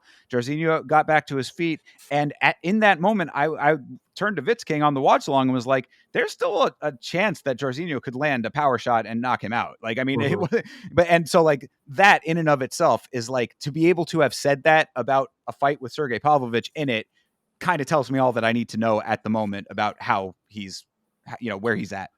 Yeah, and this was another one where I thought a live dog. Like, this one, Rosenstrike had the skill set to be able to dismantle Sergey, just like Volkov did. And he would actually have been able to do it a lot faster, and probably been able to get that one shot off, because he's pretty fucking fast for a heavyweight. But he just didn't showcase any of the skills that we've seen before. It was pretty embarrassing. Yeah. So, I mean, Jairzinho Rosenstrike cut from the promotion. Sergey Pavlovich, maybe him versus Shamil Gaziev. Yeah, I wouldn't hate it, but like I said at the beginning, I think this is Dana. I mean, I think he is just calling our bluff. Like, after this fight, I can even tell you that I was sitting here saying, yo, that was pretty fucking pitiful. And then you get on Twitter and it's like, yo, roster tracker removed, people memeing it, and then it's up Rosenstrike. So maybe listen, if we don't want to see it, why would he pay him, And maybe that's on us, because we get one bad performance and we throw him under the bus. But if Dana's listening to us like that, I mean, I don't know. Can't really argue. Yeah, and it is kind of crazy, because I mean, he was on. I mean, he had a little bit of a rocky road at certain times, but he was coming off of a win before that fight. So, right? I mean, Jairzinho Rosenstrike had just beat Taito Ivasa, no? Yeah, he beat Shamil, and then he beat Taito Ivasa. So yeah, I mean, 2-1 in his last 3, and still gets cut. That's kind of crazy. And he was ranked, I'm pretty sure. Yeah, I would think so. Yeah, he was ranked pretty high. So Yeah, kind of Who knows? wild, but that's just how it goes. So, In uh, Shamil's league, that's what happens. You beat it, him and you gotta go. yeah, I mean, it's Shamil world order over here now. We know it's Shamil's world. We're just living in it, I suppose. But yeah, fine enough win for Pavlovich. Again, if you take away all of the trappings of what he used to be, this really was just a standard kind of fight, like a standard do what you need to do to win a fight kind of fight. So I really can't be too mad at that aspect of it. But again, if you take all of those other factors into account, it was a little bit lackluster, and I know that a lot of people were a little bit underwhelmed for that reason. Well, I mean, like this performance right here, like this is you couldn't tell me that this wasn't Waldo Cortez Acosta. Like that, it's Yeah. unfortunate that that's the level that a world beater like Sergey has come to. But I mean, it is what it is. People change. Some things you can't. Some things you got to just get over. And I guess Sergey, when he gets a friend across the training room, if they got to fight eventually, hopefully he gets over it. I don't know. Yeah, for sure. And of course, people changing will certainly take a big front and center place when we get to the main event. But True. all right, so yeah, so that's Pavlovich and Rosenstrike. I mean, any other notes on that before we move on? Now, hell no. Yeah. All right. Well, then let's move on. Indeed. All right. So next up was co-main event, and this was Shara Magomedov versus Michael Venom Page. Very nice to see the MVP of old back in there doing his thing effectively. Really enjoyed this one. Yeah, I actually think in the predictions video I brought it up. It's like this wouldn't be a bad loss for Shara because it's not somebody in his weight class. It's not somebody that he's gonna have to see again, to get to the Well, belt or whatever. it is his weight. Did they both move up for it? MVP moved up. Yeah. So, I see what you're saying. Okay. Yeah. It's right. Okay. Yeah. So Yeah. Someone else coming into his weight class. You mean? right. So it's not like this loss is somebody that is, if he would have lost to, anybody in his actual weight class, it would be a bigger difference because like, oh, well, now we know how to beat him. But MVP is somebody that you can't really replicate, in the division that he's in. Shar is that replicant version, and it unfortunately didn't go his way, but there wasn't really much to say about this fight because they both they played their game, and it's unfortunate that they play the outside and do a lot of nonsense. I don't know. MVP just kind of had fun and won the crowd over. And it wasn't like it was a close matchup because Charlotte definitely didn't win any of the rounds. Like he looked more frustrated than anything, and MVP just like I said ended up styling on him kind of deal. But it wasn't the matchup that everybody thought it was going to be. Unfortunately, when you get these Mortal Kombat style matchups, sometimes it's just not what it is. Well, I mean, I would say that this was a slight vindication of all of the criticisms that I've had of Shara coming into this fight because, but only slightly, I would say, because I mean, he wasn't able to figure out the puzzle that is MVP. That's always how I look at MVP's style, is that it's a puzzle that if you can solve the puzzle, then there is a path to victory there. Some people can figure it out, some people can't. Shara was one of those people that could not. But the vindicating part of it was the fact that in his lack of being able to figure the puzzle out, he also did not try a ton. Like it was there was a lot of times where because of the unorthodox movement of MVP, Charles just looked a little bit like a deer in the headlights. I mean, like he wasn't able to get his striking off. He was getting countered a whole lot whenever he was trying, so it made him a little gun shy, I would think. And so I think all of those factors came together to make this a really one-sided fight. And MVP, that it's a hard puzzle to solve for a lot of guys. I mean, he's pogo stick jumping all over the place. He's really fast with his fast ins. That's another aspect of him. He can snap a kick really, really quickly. And some of the stuff that he was pulling off really was paying dividends with the style that he has. So I don't think that it was necessarily the worst loss because of how unpredictable MVP is, like you were saying. But it it did kind of highlight that when there is an opposition that Shara can't figure out, that he's certainly beatable. And that's what I've always kind of saw with him. I mean, like when you talk about the eye test, yeah, I mean, he's got certainly a look, and his style is somewhat flashy when he's able to do exactly what he wants to do.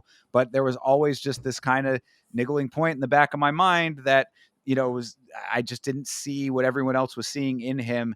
And I think that it was very apparent in this fight that there are holes in the game. It's hard for me to say I agree, because like I said, this is somebody that you're not gonna see a replicant version of it. Like, Shara's just not gonna fight MVP again. And now that Shara has that loss, it seems he seems one beatable, but that's not really the case, because Shara has such an interesting style where he can probably still be successful enough until he faces like a very heavy grappler kind of deal. But uh, I think this is good for him, because being undefeated, it is like a target. Like, everybody's just waiting for the moment. Like, every matchup is just the one that you're probably going to lose, because nobody stays undefeated forever. And it's not like you went out here and got knocked out by MVP, or you got made a fool. Like, it wasn't like a horrible performance. It was just you couldn't figure it out. And most people aren't going to be able to figure Shara out. So I think it was just a good performance that I don't necessarily think is going to have lasting effects on either of these fighters' career. Perhaps. I think that the bigger takeaway then, based on that assessment, is that Shara did not adjust based on what was coming back, and that would be concerning to me going forward. When you have, I mean, you're always going to have different styles that you're going to be, dealing with and whatnot. And MVP is a very specific, different style. It just happens to be close to him, but it's different compared to other fighters that he would be facing. So you got to know that if the game plan's not working, like by the second round, even I would have thought that he at least would have tried to level change at some point. One thing that was a big note that I really agreed with Sanko on the commentary was that MVP, because he's so good with the fast ins, he gets himself backed up to the cage a decent amount, and he does have some lateral movement as well. But there were a lot of times where he was beyond that black line, that space that's really close to the outside of the cage, or between the center and the outside of the cage there. And like that would have been the opportunity to adjust your game plan and try to go for something different. It didn't even matter if it actually like got it to the ground or was overly effective, but you got to give a guy like MVP different things to think about when he's getting everything that he wants out of the fight. So it's like you're standing in front of him, kind of, you're also bouncing around to an extent, but it's not enough to throw him off of his game. He's getting everything that he wants out of the fight.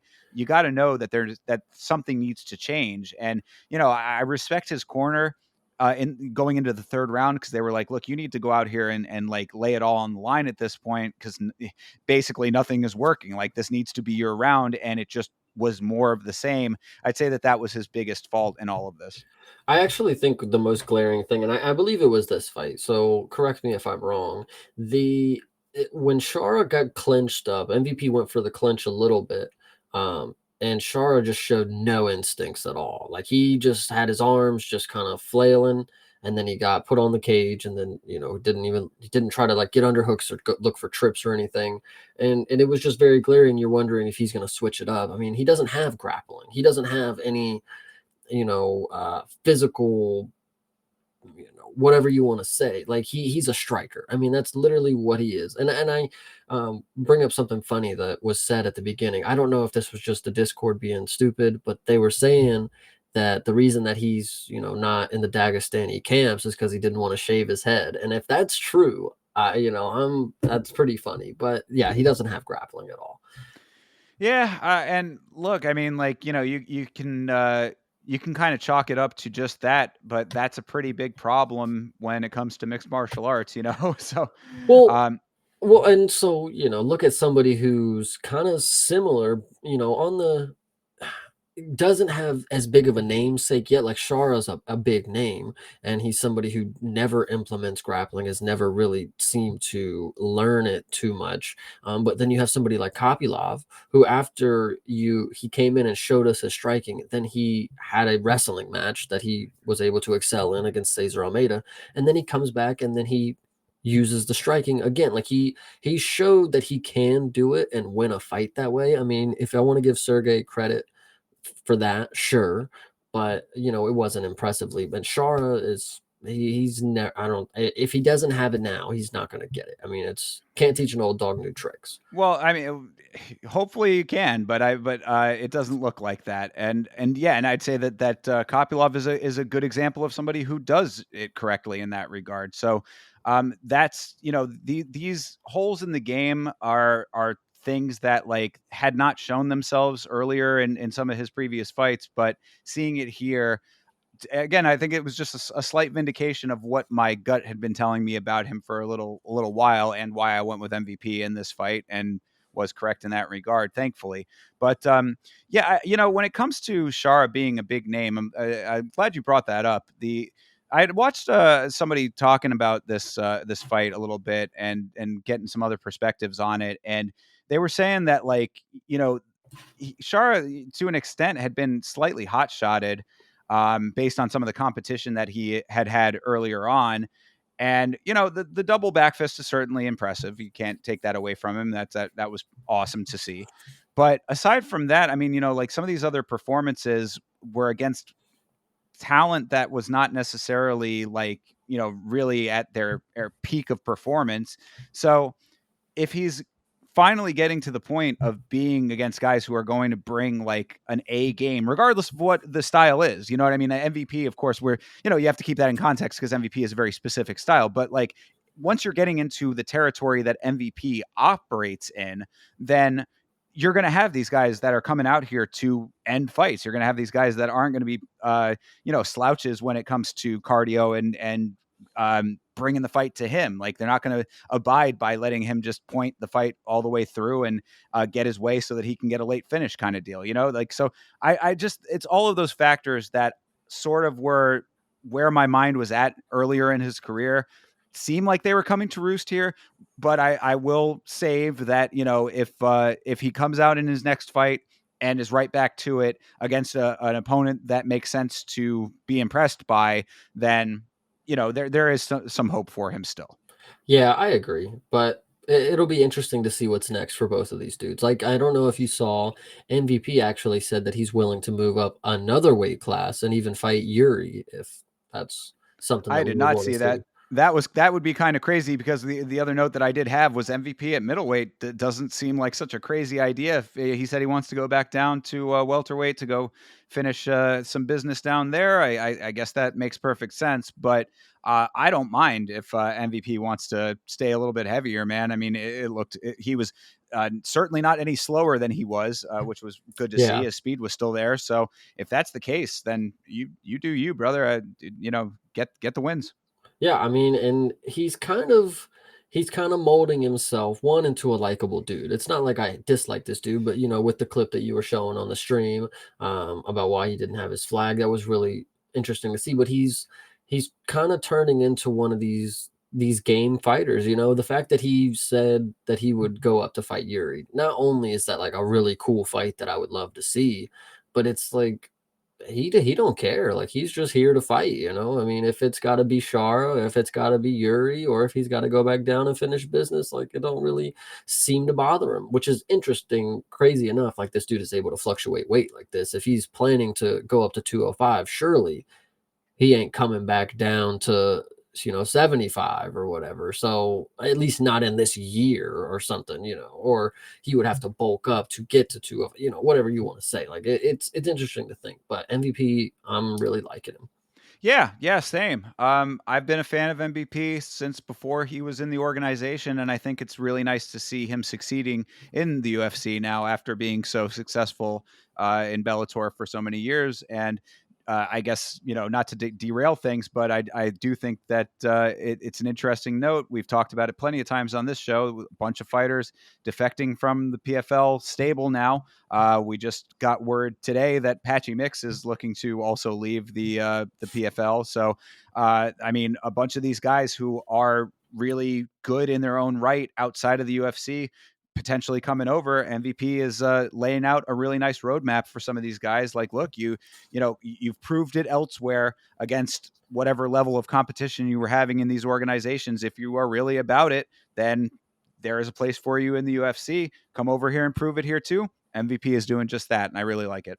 Yeah, 100%. Not that this wasn't a performance where he didn't put on the striking that I would have loved to see, because it was a little lackluster at times. Like that whole first round honestly was pretty brutal to watch because they didn't do anything. Except for at the very end when he got that freaking hook kick. Yeah, That was true. pretty impressive. I was amazed that Char was able to eat that, but I do agree with you other than that. Yeah, so great win for MVP. Shara, I think, not back to the drawing board because you're clearly set in your way of how you're gonna fight, but listen, what are you gonna do against Hamzat, dude? Like, seriously, I don't know. Exactly. And that's what exactly what I'm getting at when I talk about, like, having to be a fighter who can account for anything that's coming back at you. I mean, you've got a lot of different fighters with a lot of different styles. This is mixed martial arts. You can, if you want to be a kickboxer, go be a kickboxer. It's not, it's not going to fly, especially at the highest levels. So we'll see what he can do. But yeah, I think that it really depends on how much they want to continue this sort of Shara experiment, so to speak. You know what I mean? There are a number of factors about him that are slightly detrimental, I would say, as far as building up a star goes. Of course, the vision in the one eye is a good example of that. There's the fact that he can't get sanctioned in the United States is a pretty big issue there, I would say. So it depends on what they want to do with this guy and how much they're going to continue to try to push him after now taking a loss. I don't think that this necessarily kills his aura by any stretch of the imagination, but we'll see what the next matchup looks like and how he performs in it. And then I think we'll get a better assessment overall. 100%. All right. Well, moving on to your main event of the evening, Israel Adesanya versus Nasruddin Imavov. First note just says sigh. Is he was looking good in that first round. Good takedown defense. And then, aside from the nice uppercut from Imavov, is he was holding his own as he has been in the fights that he has lost recently. I mean, the Strickland, I think, was a little bit of an outlier when it came to that. But when it came to the Dricus fight, he was doing his thing for a while in there. I think a lot of people had him up on the scorecards until he was finally submitted. And so, I mean, I don't know if I would necessarily have given him that first round, but he certainly wasn't getting dominated or anything. But second round, it was all over. What'd you think? Yeah, that first round, like you said, Izzy was looking pretty decent. I was pretty confident in this pick because the lines were pretty close. Minus 170 for Izzy. I thought that was the freest money that I've ever seen in my life. And then he gets caught with a lead uppercut where he doesn't even have any plans to block or to return fire. He just puts his hands straight out and eats an uppercut. Yep. And then the second round, he does the exact same thing, except Imavov drops a bomb of an overhand, staggers him, puts him up against the cage, and then flurries raining down on him. Like Izzy, God, it looked, like you said, it looked good. It looked promising. It didn't look, like he was about to starch Imavov, but it looked like he was doing fine enough that something could come out of it. But wow, did I underestimate the power that Imavov has? Not gonna lie, it was pretty crazy. Yeah, this was one of those ones that I was sad that I was sad that all of the research and the thought process that I had was correct. You know what I mean? Like, it's an unfortunate thing to see the changing of the guard happening before your eyes, which is exactly what we've been seeing for quite a while. We're in a flux period in a lot of these divisions. And, Izzy is just one of those guys that we're seeing it happen in real time. But all of the pieces that I think that we talked about on the last episode of the show really did come into play here exactly as they were laid out. Imavov does have some good power. He's a pretty technically proficient fighter overall. I really do have to start respecting him a little bit more as well. You know, sometimes he's been a little bit lackluster, a little bit boring in some of his fights, and then there were a couple of fluky deals there, of course, with the Cannonier finish and the no contest with Chris Curtis. We talked about this stuff. It's one of those deals though that, like, you know, when you have all of the elements together, which he seemed to in this fight, then you also pair it with, is he being on the backslide a little bit later in his career, also not really having the killer instinct to get the belt back at this point. Imavov really gunning for the belt. These are all the things that we had talked about, and I think that they all kind of fell into place exactly as laid out, which, like I said, I'm not super happy about it because I am a fan of Adesanya. You really can't take away any of the accolades that he has as one of the most dominant champions that we've ever seen in this sport, but Father Time is undefeated. Yeah, it's unfortunate that, you know, at the beginning of the fight, you know, losing to Imavov, it's like, well, Izzy really does fall off if that's the case. Because like when you look at Imavov compared to a lot of the other opponents that Izzy has beat, you know, it's just not on the level, and especially from a former champ. But I will say that at the beginning of the fight, I said if Imavov does this, you know, I will be respecting him. There's no other way around this. If you beat Adesanya, then you're certified good enough as of right now. But the fact that he starches him means that he might be a little better than we're giving him credit for. Yeah, and really what we had said about the implications of this fight were exactly as they were as well. I mean, this was because I'm seeing Josh Koscheck, UFC, the actual Josh Koscheck. Yeah. You know, he's saying no, Izzy's not done. He's going to bounce back. Well, this was the fight that needed to happen, and that's what's, I think, the most unfortunate when it comes to Izzy specifically, because you have two fighters that are at very different stages of the game right now. And this was the fight that either Israel Adesanya was going to bounce back and stay in the top of the conversation and prove that he was still that guy, or Imavov was going to surge legitimately into the conversation. He was already kind of there, but now, I mean, he's undeniable at this point now. So, if it was going to happen for Adesanya, this really needed to be the fight. It did not. People are calling for a retirement for Adesanya. I don't know if that necessarily needs to happen, but it's going to be a significant drop in competition, and you are potentially getting into legacy tarnishing territory if you continue on. Now, I don't think that, again, nothing takes away from what he already did. So if you're thinking about it in like the big picture, that, like, because if you can compare it to someone like Anderson Silva, right? Like, I mean, a guy who is the GOAT to a lot of people and all this stuff, amazing win streak, all of that kind of stuff. The later part of his career to some people was somewhat tarnishing to his overall perception as far as like the outside observer may look at it. So if you want to look at it in that regard, then fine. It depends on how Adesanya looks at that, and it's his legacy to have and to do with what he wants, I suppose. Yeah, I mean, again, it's another thing where we just gotta wait to see what's next, and that's really what happens. You know, every week we get to see the moments that are built up, but then it's really just about finding out what's next for the guys. You know, if Imavov is really destined to get the belt, I mean, Izzy was a pretty good step up in competition, but the next one is gonna be pretty crazy if it's towards the top 5 kind of deal. I mean, I know he already lost to Strickland, but you know, maybe he's wanting that rematch, and if Strickland loses again, I don't see that out of the realm of possibility. Yeah, I mean, I'm choosing the words carefully here, just because it's like, I don't want to be disrespectful to Adesanya based on, the accomplishments he's already had, but you're just getting into a territory here where it's like, if that fight does happen again, does it go any different? If he has lower competition, is he able to overcome that? Like, based on these performances is really what you have to go on right now, and it's just the difference is noticeable. It's just, you can't deny what your eyes are telling you. I think we are closer than ever to a Paulo Costa rematch with Izzy. So that might not be out of the question. Yeah. That I think could be more plausible for sure. I've heard Kelvin thrown out too as a rematch, but Yeah, fair enough. If that's what they want to do, if that's what he wants to do, I think that really where we're at right now is just to see what Adesanya wants to be the next thing. And he's still in control of that aspect of it.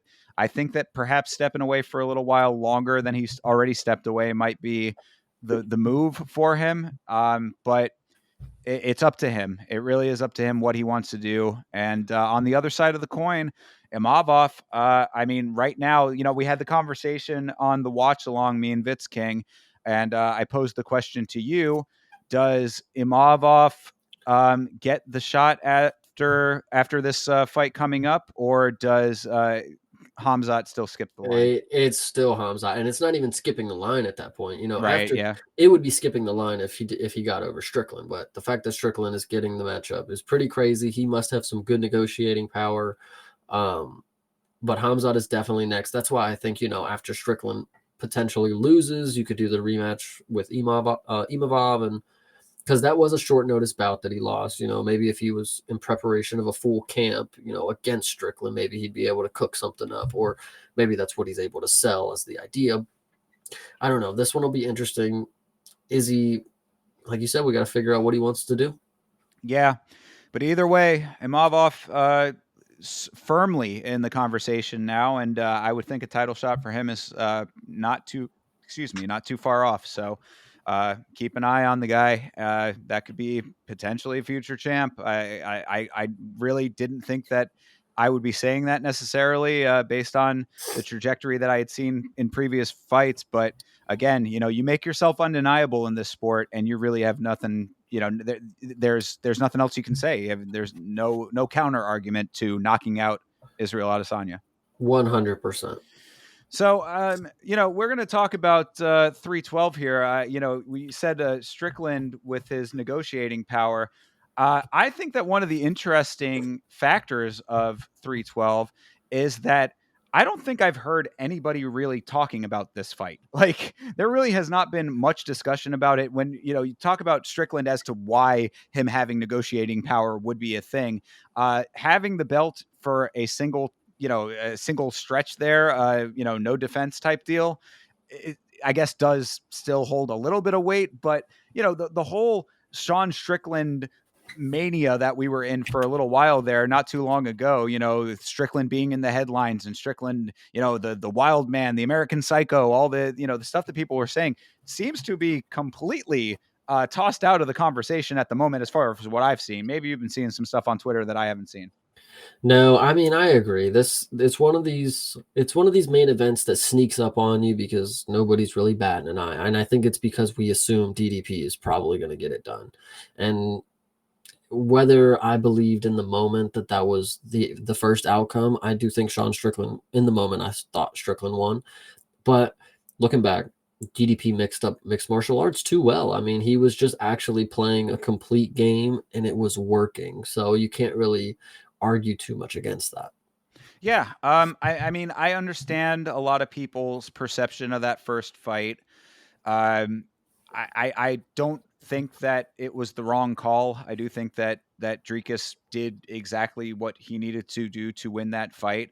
And this is Strickland's shot to change the course. I mean, fine. We're talking just a second ago about, if Hamzat deserves it more than Strickland, or, what the proper fight to make would have been. Well, it doesn't matter now because Strickland's getting his shot. So make it count, Sean Strickland. I mean, all of this stuff, we talk about the narratives in this sport a ton on this show. And that's because I think that they're very important as to how things eventually end up happening. Well, Strickland is a guy who created a very specific type of narrative around himself with the way that he conducts himself and his personality and, the nature of the talking points that he likes to bring up and all this kind of stuff. Well, this all got you back to where you wanted to be because you were a little bit of a crybaby after you lost that belt. I mean, for a guy who didn't care about the belt in his own saying, he was one that didn't seem to have much of an interest in the belt, all this and that until he did. So it's like, if you're navigating to getting back to the shot here, then this is your time to adjust and make this really count. 100%. Yeah, this one, I think it'll be interesting just because I like DDP and I just love how goofy he is in the octagon. But like I said, I think DDP is going to get it done once again. I mean, he already did it once. It's hard to deny. And if he doesn't, we're going to get a trilogy. So let's not.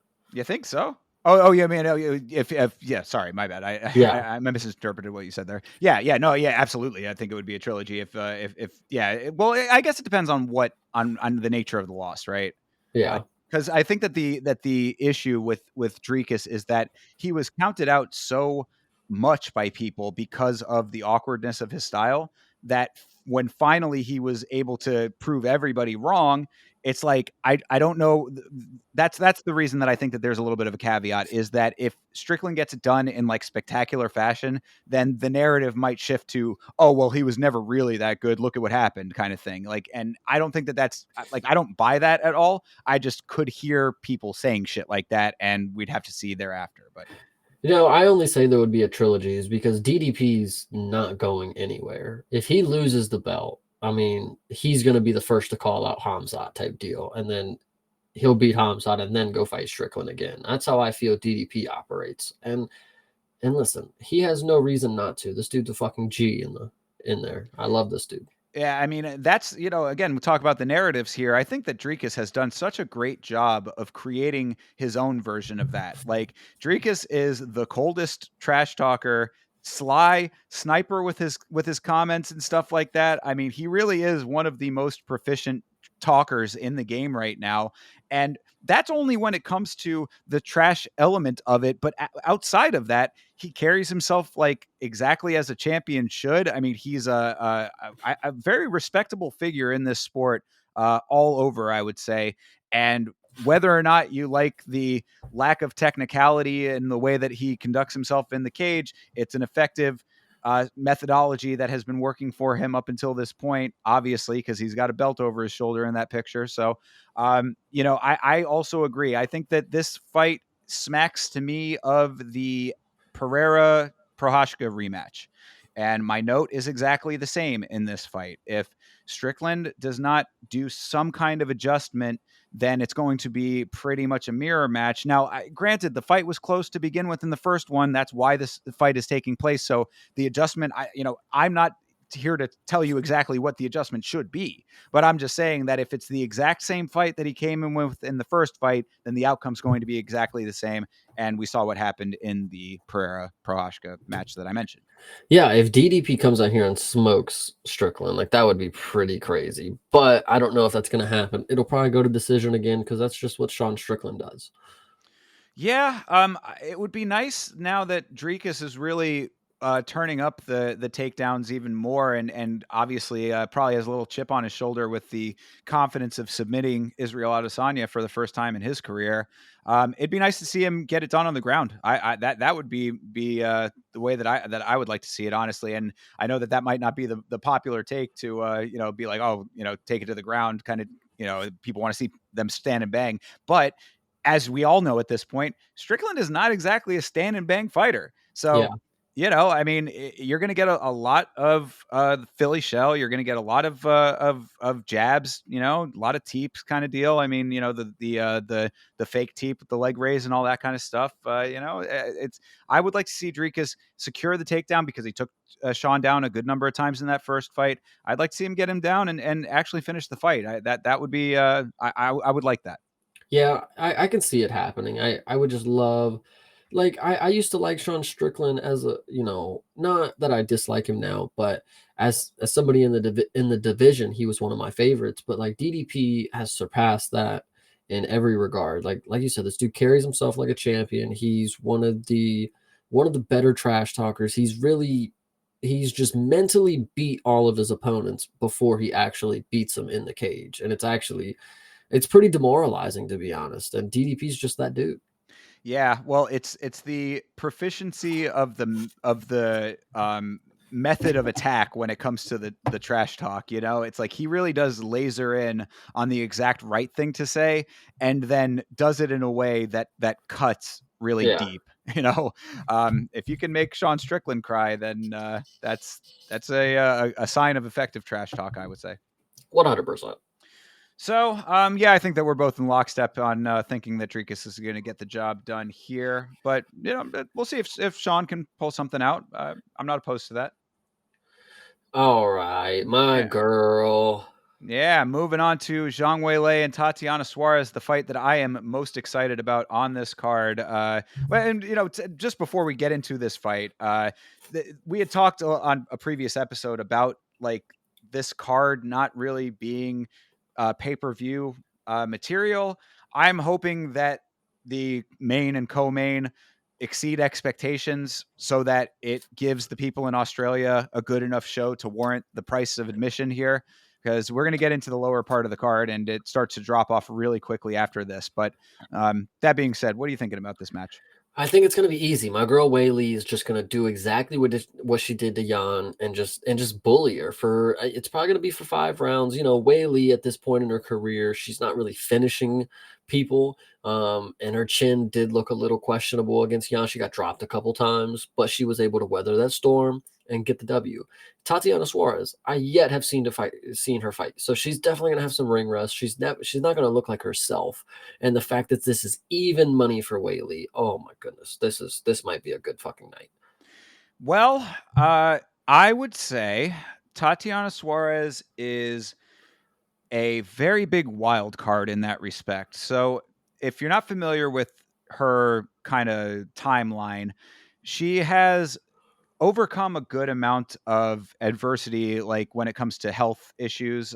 She went through some pretty serious health issues that had her sidelined for a while, and then she's obviously injury prone because she has been in and out dealing with injuries for a large amount of her career, it feels like. But I say all of that to say that when you bring up ring rust with her, I'm not so sold on that being a concept, because every time that she has had a long layoff, she's come back and looked just as good. Now, granted, you could say that the level of competition might not, they're definitely not going to be Zhang Weilei, right? I mean, she's one of the most dominant women that we have. So I think that there is certainly some potential for that to be, for Suarez to possibly look like there might be some ring rust, but there are no signs that I have seen visually up until this point to say that a layoff is going to affect her in that regard.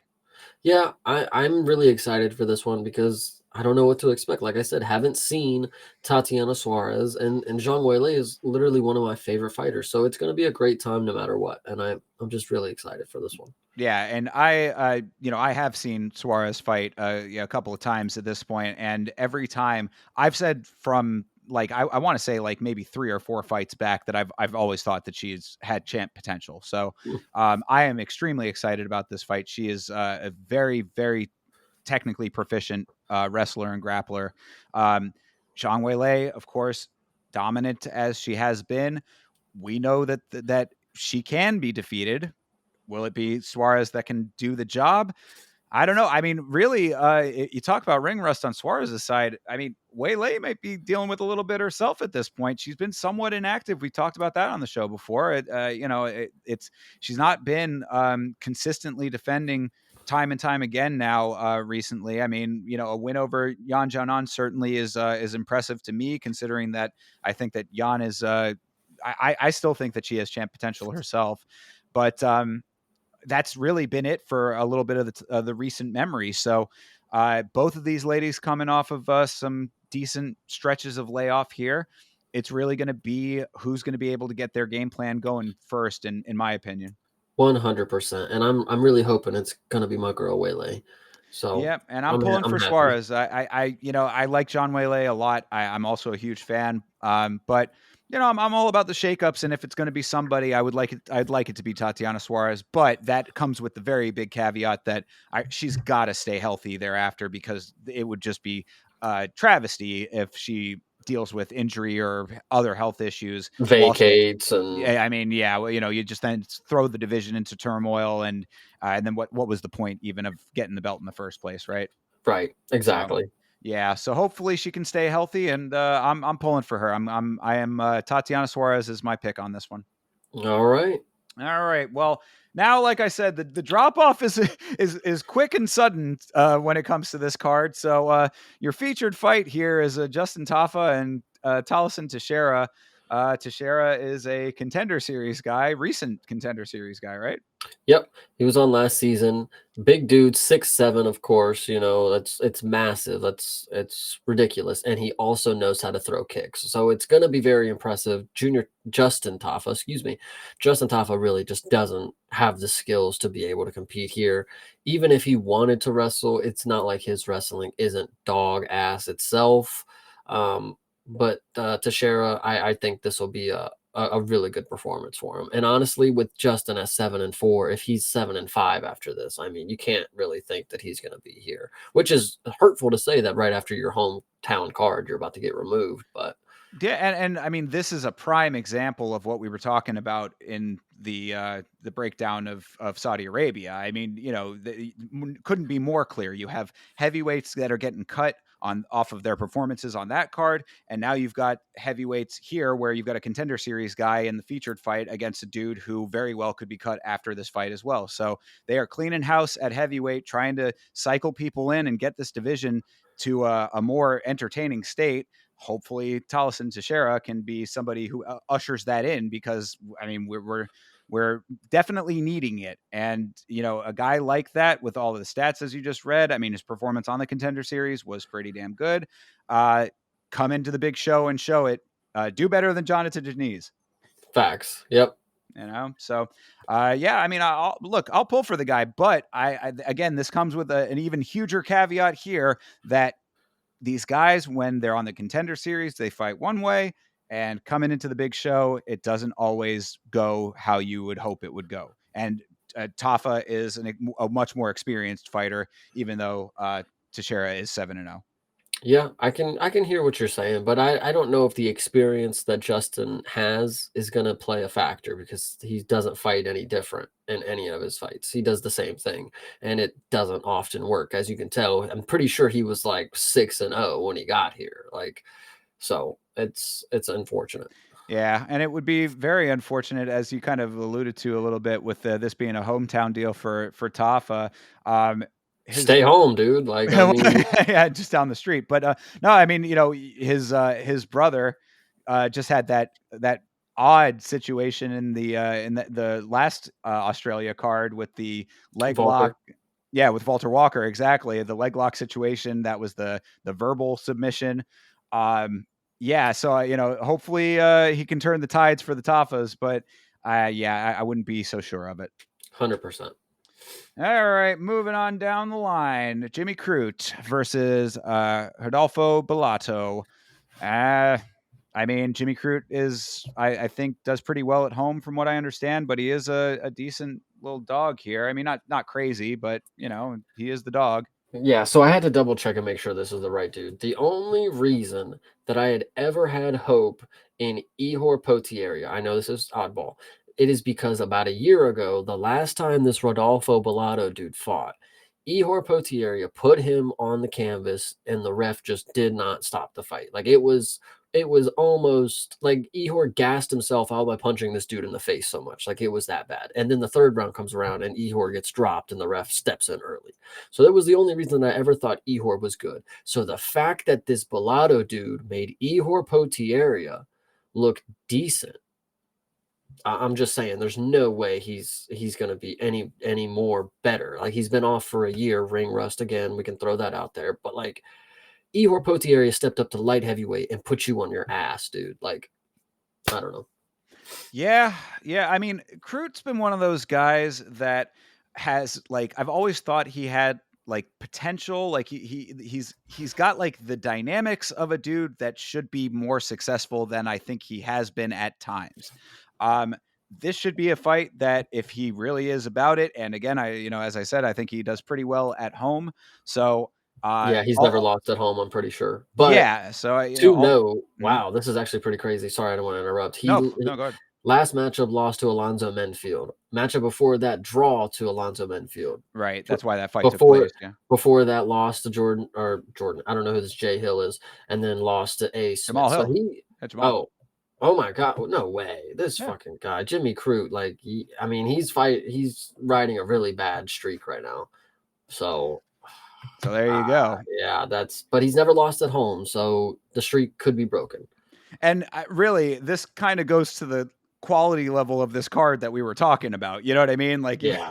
you've got the dude who's on this kind of rocky road himself, going up against Bellato, who's not, somebody that you're necessarily thinking big things of, coming into the fight at the very least. So this is where the territory gets a little bit murky on this card already. And I mean, we're pretty goddamn high up on it. So, Yeah, not yeah. not much more I got to say about this one. Yeah, so I mean, I'm going to tentatively go for Jimmy Crute on this one, just because I think that he's primed for a bounce back sort of deal.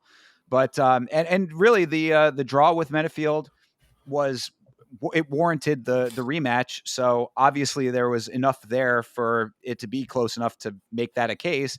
So he can drag these fights out. I mean, he can do his thing. As I said, I've never thought that he was like. I've always thought he was one of those dudes that like had the all of the tools for it, but never was able to kind of put the puzzle together. Hopefully, he can do that in this fight. Yeah, I agree. I mean, you really hope that this dude can win us some money. I mean, plus 140 at home and you've never lost. You gotta come through for us right now because Bellato, I'm telling you, this dude, it was embarrassing how bad Ihor was whooping him in that first round. So either way. Jimmy, do it for Australia, my guy. All right, moving on. Jake Matthews versus Francisco Prado. Prado out of Argentina. Argentina been graduating some decent fighters lately. Yeah. I think there's probably something there, but yeah, but to note, he lost to Jamie Malarkey. So is he that really? never looks good. I mean, you're 12-2, and one of the losses being a unanimous decision to Jamie Malarkey. I mean, you might not be that great, but For sure. Yeah, and I think that we were talking about it in the Discord, and I think you made a very good point, that Matthews was one of the dudes that had insane betflation in his last fight. Like, right? Wasn't it No, Matthews? that was Tom Nolan. That was Tom Nolan. My bad. Yep. Okay, so then Jake Matthews. Who was his last fight? Was it the That was the one, oh, Phil Rowe. Yeah. Okay. So, I mean, this is another one of those situations. I mean, you saw the candy cane going on there. He's got a legitimate candy cane. I mean, but losing to Michael Morales, I mean, Matt Schmelsberg, but whatever this dude's name is, I don't know if that's Semi the Jedi.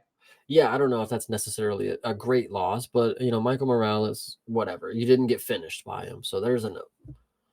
Yeah. This record doesn't really scream like inspiring, but that's really kind of the theme of what we're going for with this card. Sadly, I mean, there's not a lot to like latch onto with this card. You know what I'm saying? Like, so I really feel like we're kind of having the Christmas tree a little bit here, but it's mostly because you're getting a lot of checkered records, and it kind of makes a lot of these like pick'ems just by nature. Yeah, 100%.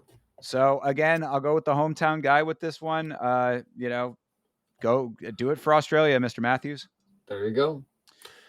All right, Jack Jenkins versus Gabriel Santos. Jenkins had been doing better after his injury, right? I mean, he came back and got a win after his. He's coming off of a win over Herbert Burns. That's, Yeah. But I mean, if you look at his last five, I mean, he's only had the one loss, and that was due to a pretty nasty elbow or shoulder separation. No, the leg kick. He had a hole in his leg, didn't he? Or was that Jack Shore? That's Jack Shore. You keep mixing up Jack Shore and Jack Jenkins. Yep. But no, Jack Jenkins is the dude. He went down kind of awkwardly. He kind of planted on his arm, and I think either an elbow or a shoulder separation. But came back and got a win over Herbert Burns. But like I said, that doesn't necessarily carry all that much weight. And then Gabriel Santos is, I mean, Lerone Murphy, David Onama. I mean, it's like they're decent losses that these people have, but I mean, they're just the people that have lost to the good people that we're about to watch. So yeah, I don't know what Australia did to deserve this card. And this is in Sydney. I mean, like Sydney is like a populous city. I mean, like it's an It's at our international. time too. Oh God, really? Yeah, it Oh starts at yeah. 6 Oh yes, p.m. they are. Yeah, yeah. Of course. Yeah. Well, that's I think kind of normal for the Australia cards, though, right? Like that they usually do go on American time for them. Um, and I guess for them it's not as bad because it's like early morning for them. Yeah. But yeah. So, but either way, it's just I don't know why Sydney is getting done like this, but they are. It really feels like with this card, they're stacking a lot of the hometown guys that they're hoping can become the next wave of, names from the region. Yeah. And a lot of these guys need to win these fights in emphatic fashion to become those names, but they're not there yet. So the name value is rather lackluster. Yeah, I'm with you. I can get behind that. This next fight, I think, is, you talking about betflation. Yeah, Tom Nolan was a minus 1,300 in his last fight, and I think he lost by indecision. Oh Borishev, no, he won the fight. He just oh, right. Yeah, he won the fight. It was just not like it was much clear. It was a much oh, closer okay. fight than we had anticipated. Okay, interesting. Well, I mean, listen, people want to talk about Tom Nolan didn't look that impressive in his last performance, whatever you want to say. But are we going to act like Borishev has looked anything but ass? Like,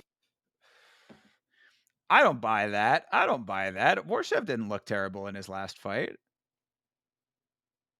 Oh, did we lose Chase? See, Chase says some shit like that, and then just immediately zooms out of existence over here. The MMA gods were not jiving with that take. But while we hopefully work out Chase coming back here, see if he can regain his consciousness. Yeah, I mean, a win over Yontop in a fight where Yontop was, I think that was the most recent one where, yeah, he was coming in overweight, right, and was bringing the fight to him. Um, yeah, I think that Borshev has been looking pretty decent, honestly. I mean, now granted, he lost crazy handily to Chase Hooper. That's just going to be what it's going to be because Chase Hooper is becoming the man. But all right, Chase has rejoined us here. been There he is. Hello. corrected. Yeah, let's not act like Borishev has not been anything but dog ass in his last performances. So, like the fact that people are questioning Tom Nolan, who's 8-1 against the dude who's been like, he's not just lost; he's lost pretty bad. Like, so Well, what I was saying while you were in the void there was that I mean he did beat Yontop when Yontop came in overweight, right? yeah, that was the last fight. I actually forgot about that, but I'm still not impressed because we know James Iontop is pretty ass as well. That is true, but the other side of that is the other major loss that he has was to Chase Hooper, who is becoming final form Chase Hooper. So Yeah. I've got faith in Borshov in this one, man. I think that I like this fight for that reason. I'm not counting Nolan out by any stretch. I mean, obviously there was a reason he was such a heavy favorite in that last fight. Did not impress all that much. It was a lot closer of a fight than it needed to be because of the price tag. But I guess there's also a reason that he is plus money right now. So if you want to take that dog, that is certainly a live one. Yeah, I think this one is this is Australian Jalen Turner is what we coined him. So have some faith that he actually pulls through and it's not a fraud. So we're good. All right. Well, I will take that, and I will stick with my safe favorite on this one, and we'll see what happens. But if he does win in emphatic fashion, then I will go with the Australian Jalen Turner going forward. 100%. There we go. All right, Wang Tong versus Bruna Brazil. Of course, we know that Wang has or had a lot of steam coming in. Had a really nice knockout in her first fight. Lost her last fight, I guess via submission, but after being rocked pretty badly as well to Fernanda. But I I don't know. This is one of those ones where, like, based on that, it really depends on, to me at least, how Bruna Brazil is going to be approaching this fight. Yeah, I was gonna like Bruno Brazil is a fighting nerd, so there's always some hope deep down that maybe they're just gonna figure something out. They'll cook up a secret plan that she'll be able to implement, and I would love to believe it. But Wang Tong in the stand-up is pretty damn legit. Like she can get in a rhythm where she's just bouncing in and out, dropping some pretty good shots, mixing in the kicks. I would hate to see her flop this bad and lose to Bruna Brazil because I mean, what's next for her at that point? Like she had Yeah. aspirations to go rematch Val after, so if she Right. loses to Bruna Brazil after getting destroyed by Gabriela Fernandez, there's just nothing left for her. But I would love to believe that Wang Tong could come out here and put on a striking masterclass. That would be really cool to see because she's fun. Yeah, and that also is the other note from the Fernandez fight is that she was looking pretty sharp before the tides turned. Yeah, So her striking is nice, and if it can stay on the feet, then it should be decent for her there. But she did get caught in that fight too, so it's not like she's bulletproof when it comes to taking shots. So 100%. yeah, we're gonna have to really see what ends up happening in that regard. This could be a little bit of a wild card. I'd be a little bit careful about putting money down on this thing, even though she is a huge favorite in this fight. She was a huge favorite in the last fight too, and we saw what happened there. Factual. Yeah. Factual. So the Alexandre Topuria fight has been changed. Am I correct, or is this the correct fight now? This is Colby Thickness is the I think this is it. okay. Is this what it got changed to? I guess. Oh, I didn't know it got switched. I think this is what it's always been. Oh, okay. Maybe I was mistaken. I thought that there was a switch up in this fight. Maybe I'm wrong about that. Okay. Well, either way, then this is the brother of Ilya Taporia, of course. We all know what Ilya's been doing lately. So this is the younger brother, I believe. Yeah, I mean, he's 29. Illy is only 27, 8. Okay, then maybe he is the older brother. All right, fair enough. Then I thought he was younger, but either way, I guess there's a lot I don't know about this fight. So Yeah. enlighten me. I mean, what about Mr. Thickness? Do you know anything about him besides him having No, a very funny name? no idea about either of these dudes other than him being, related to Ilya and being, representing Georgia rather than Spain. That is interesting to note. But I think the odds, maybe it is a different fight because the odds will be showing if it was the same fight that had been sitting up there for a while. But like Taporia was open at like a minus 600 or something. I'm pretty sure this is a quota. They're going to give him somebody they know he can beat because Ilya wants his brother in the league. I mean, Yeah, name recognition goes a long way in this sport. So, yep. yeah, I would think that tracks. So yeah, I mean, I probably pretty safe money on Taporia in this fight, regardless of who they're going to put him up against. But Thickness is 7-0, so there's nothing to say that he couldn't be somebody who could make something happen. Well, I guess we'll have to see with that one. But I like I said, I think safe money goes to the last name over anything else. 100%. All right. Now we're getting into the early prelims. Jonathan McAuliffe versus Kevin Jousset. McAuliffe is a dude who was on the Contender Series this last go around as well, I believe. Mm-hmm. And Jousset Yes. is a dude who's been around for quite some time. So, but he is fighting out of France. So, what do you make of that? Well, I actually think it's key that you noted that he's been around for a little bit because when he fought Brian Battle, he had only had 2 UFC fights before that, and I always thought like as soon as I remember hearing that, I'm like, oh yeah, this is the easiest work for Brian. He's way too experienced, and Kevin Jousset, being on a 2-fight win streak and being shot up to Brian Battle, I really do believe that this is an easy lock of the night. Like this is gonna be his get back on track because they're gonna give him a can. Like he was never supposed to be fighting decent competition, anyways.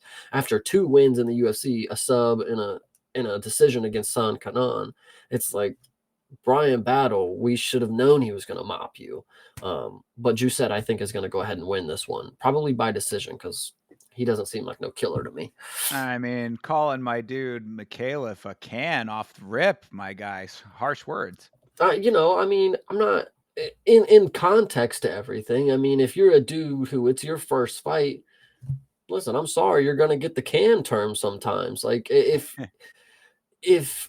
you just got big shoes to fill. If you beat Kevin Jousset with how likely I think it is that he walks away victorious, then you'll get some respect. You will not be a can. You'll just be the dude who beat a dude that I thought wasn't a can. So Fair. And that's certainly the way to change your perception is go out and win your fights.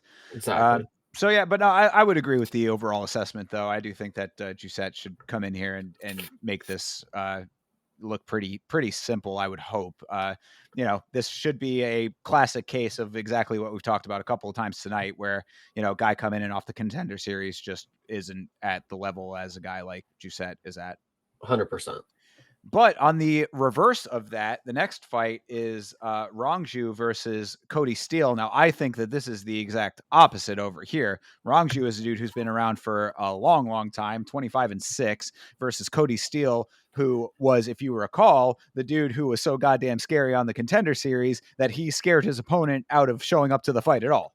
Yeah, I'm wondering if that's going to be detrimental to his career, is because like he has this stigma, like Cody Steele might be that next guy. I mean, if he's scaring people out of the arena, I mean, someone has some tape somewhere that shows he's doing something crazy. But with expectations like that, those are the worst thing to have on a career, is because Rongsu might come out here and just use his experience, and then now you're Cody Steele, who's 7-1, who wasn't as good as we thought. Like, so that certainly could be the case. I wouldn't it wouldn't be like the craziest thing on the planet if that was the case. However, based on the performance that I did see out of Cody Steele when he did get an opponent on the Contender Series, I think that he is just a solidly well-rounded guy, because he is known for his wrestling ability like that. He's one of those guys, and I know I'm kind of contradicting myself a little bit based on the Sergey Pavlovich assessment that I had said, but he's one of those guys that like has a strong wrestling base,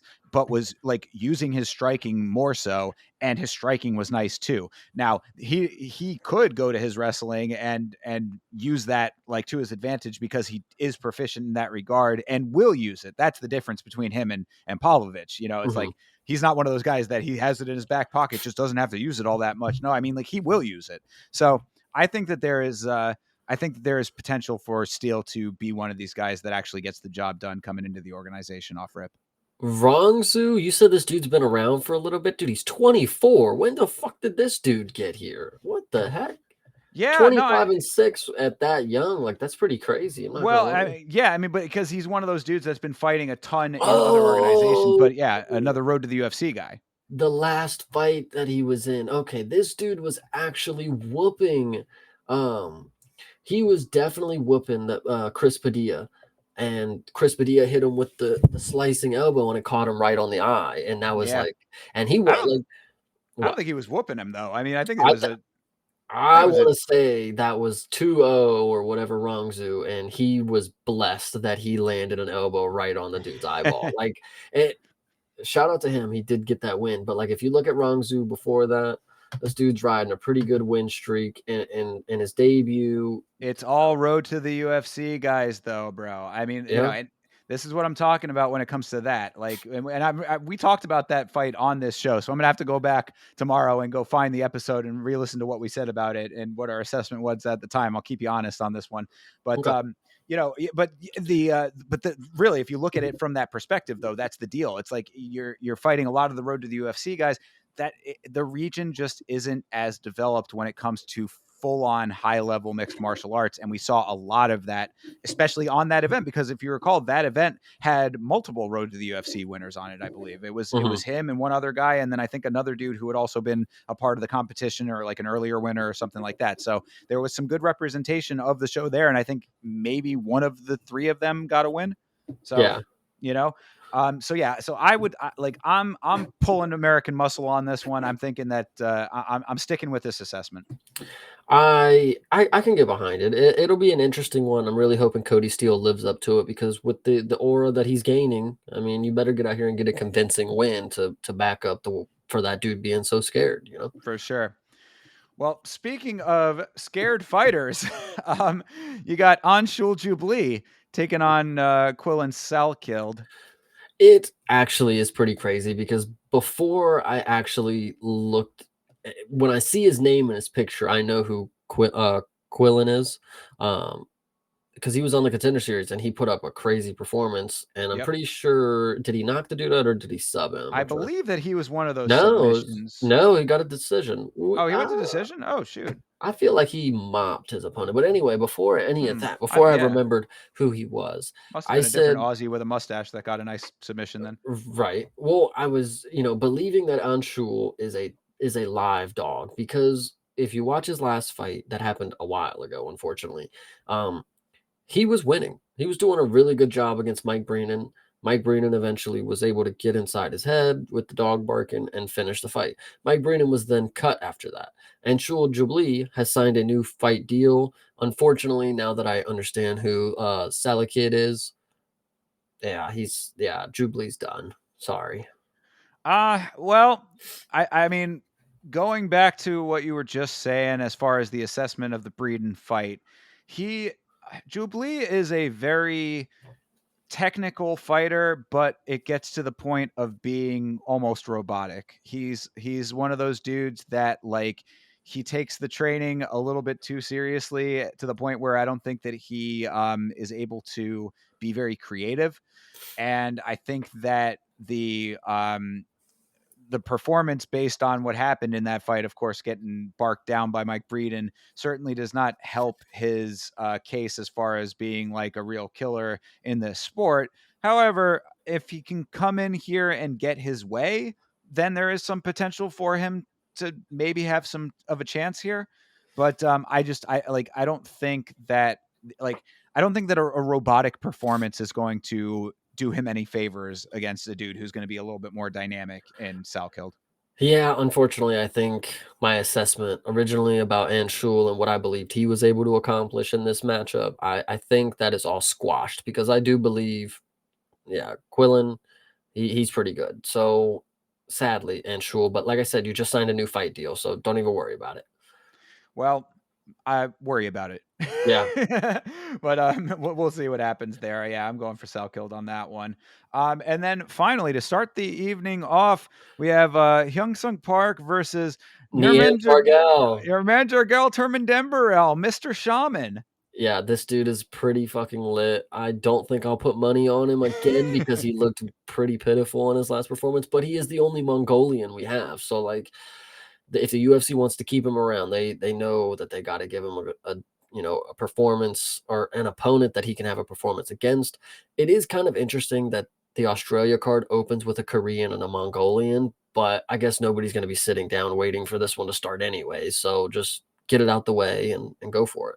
They're going to be lucky if they're going to have any people in this arena basically up until the main card. Yeah. Yeah, no, I like this fight. I think that this could be entertaining. I liked Turmendembarel. I thought that he fights like he wants it. You know what I mean? Like he definitely goes in there like he wants to win a fight. He just is a little bit wild and somewhat sloppy. So I hope that maybe some of these Mongolian monks can, take him back down, get his meditation a little bit underway, align the chi a little bit there to bring him back down to earth and kind of hone in on the skill set a little bit more so he's not throwing so wild.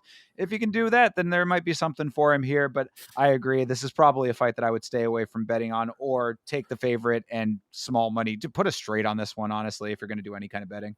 100%.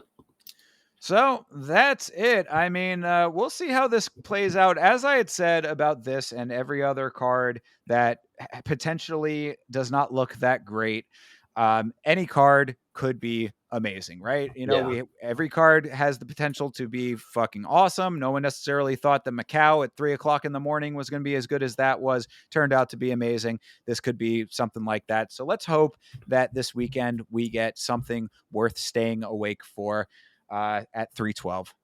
Yeah, I'm excited for it. I'm always excited for fights, and like I said, my girl Zhang Weilei is here, so I cannot be too mad. Exactly. You're going to get saved by the co-main and the main one way or another. And as always, myself and the Vitz King will be doing a watch along on this channel, Yama. That is the Yama Show here, youtube.com/@Yama Show. You can watch us there. You can watch us on Twitch, Kick, and Trovo as well. And Chase, I know that you can tell them where they can find you. They can find me streaming the watch along on YouTube at youtube.com/@CPSmalls. If you want to pop by on Twitch, if you don't have the YouTube capabilities, I'm going to be on twitch.tv/creative play. And then Twitter, you'll catch me having a good time at creative Partin, Partin. I know that's a lot of different things to throw at you.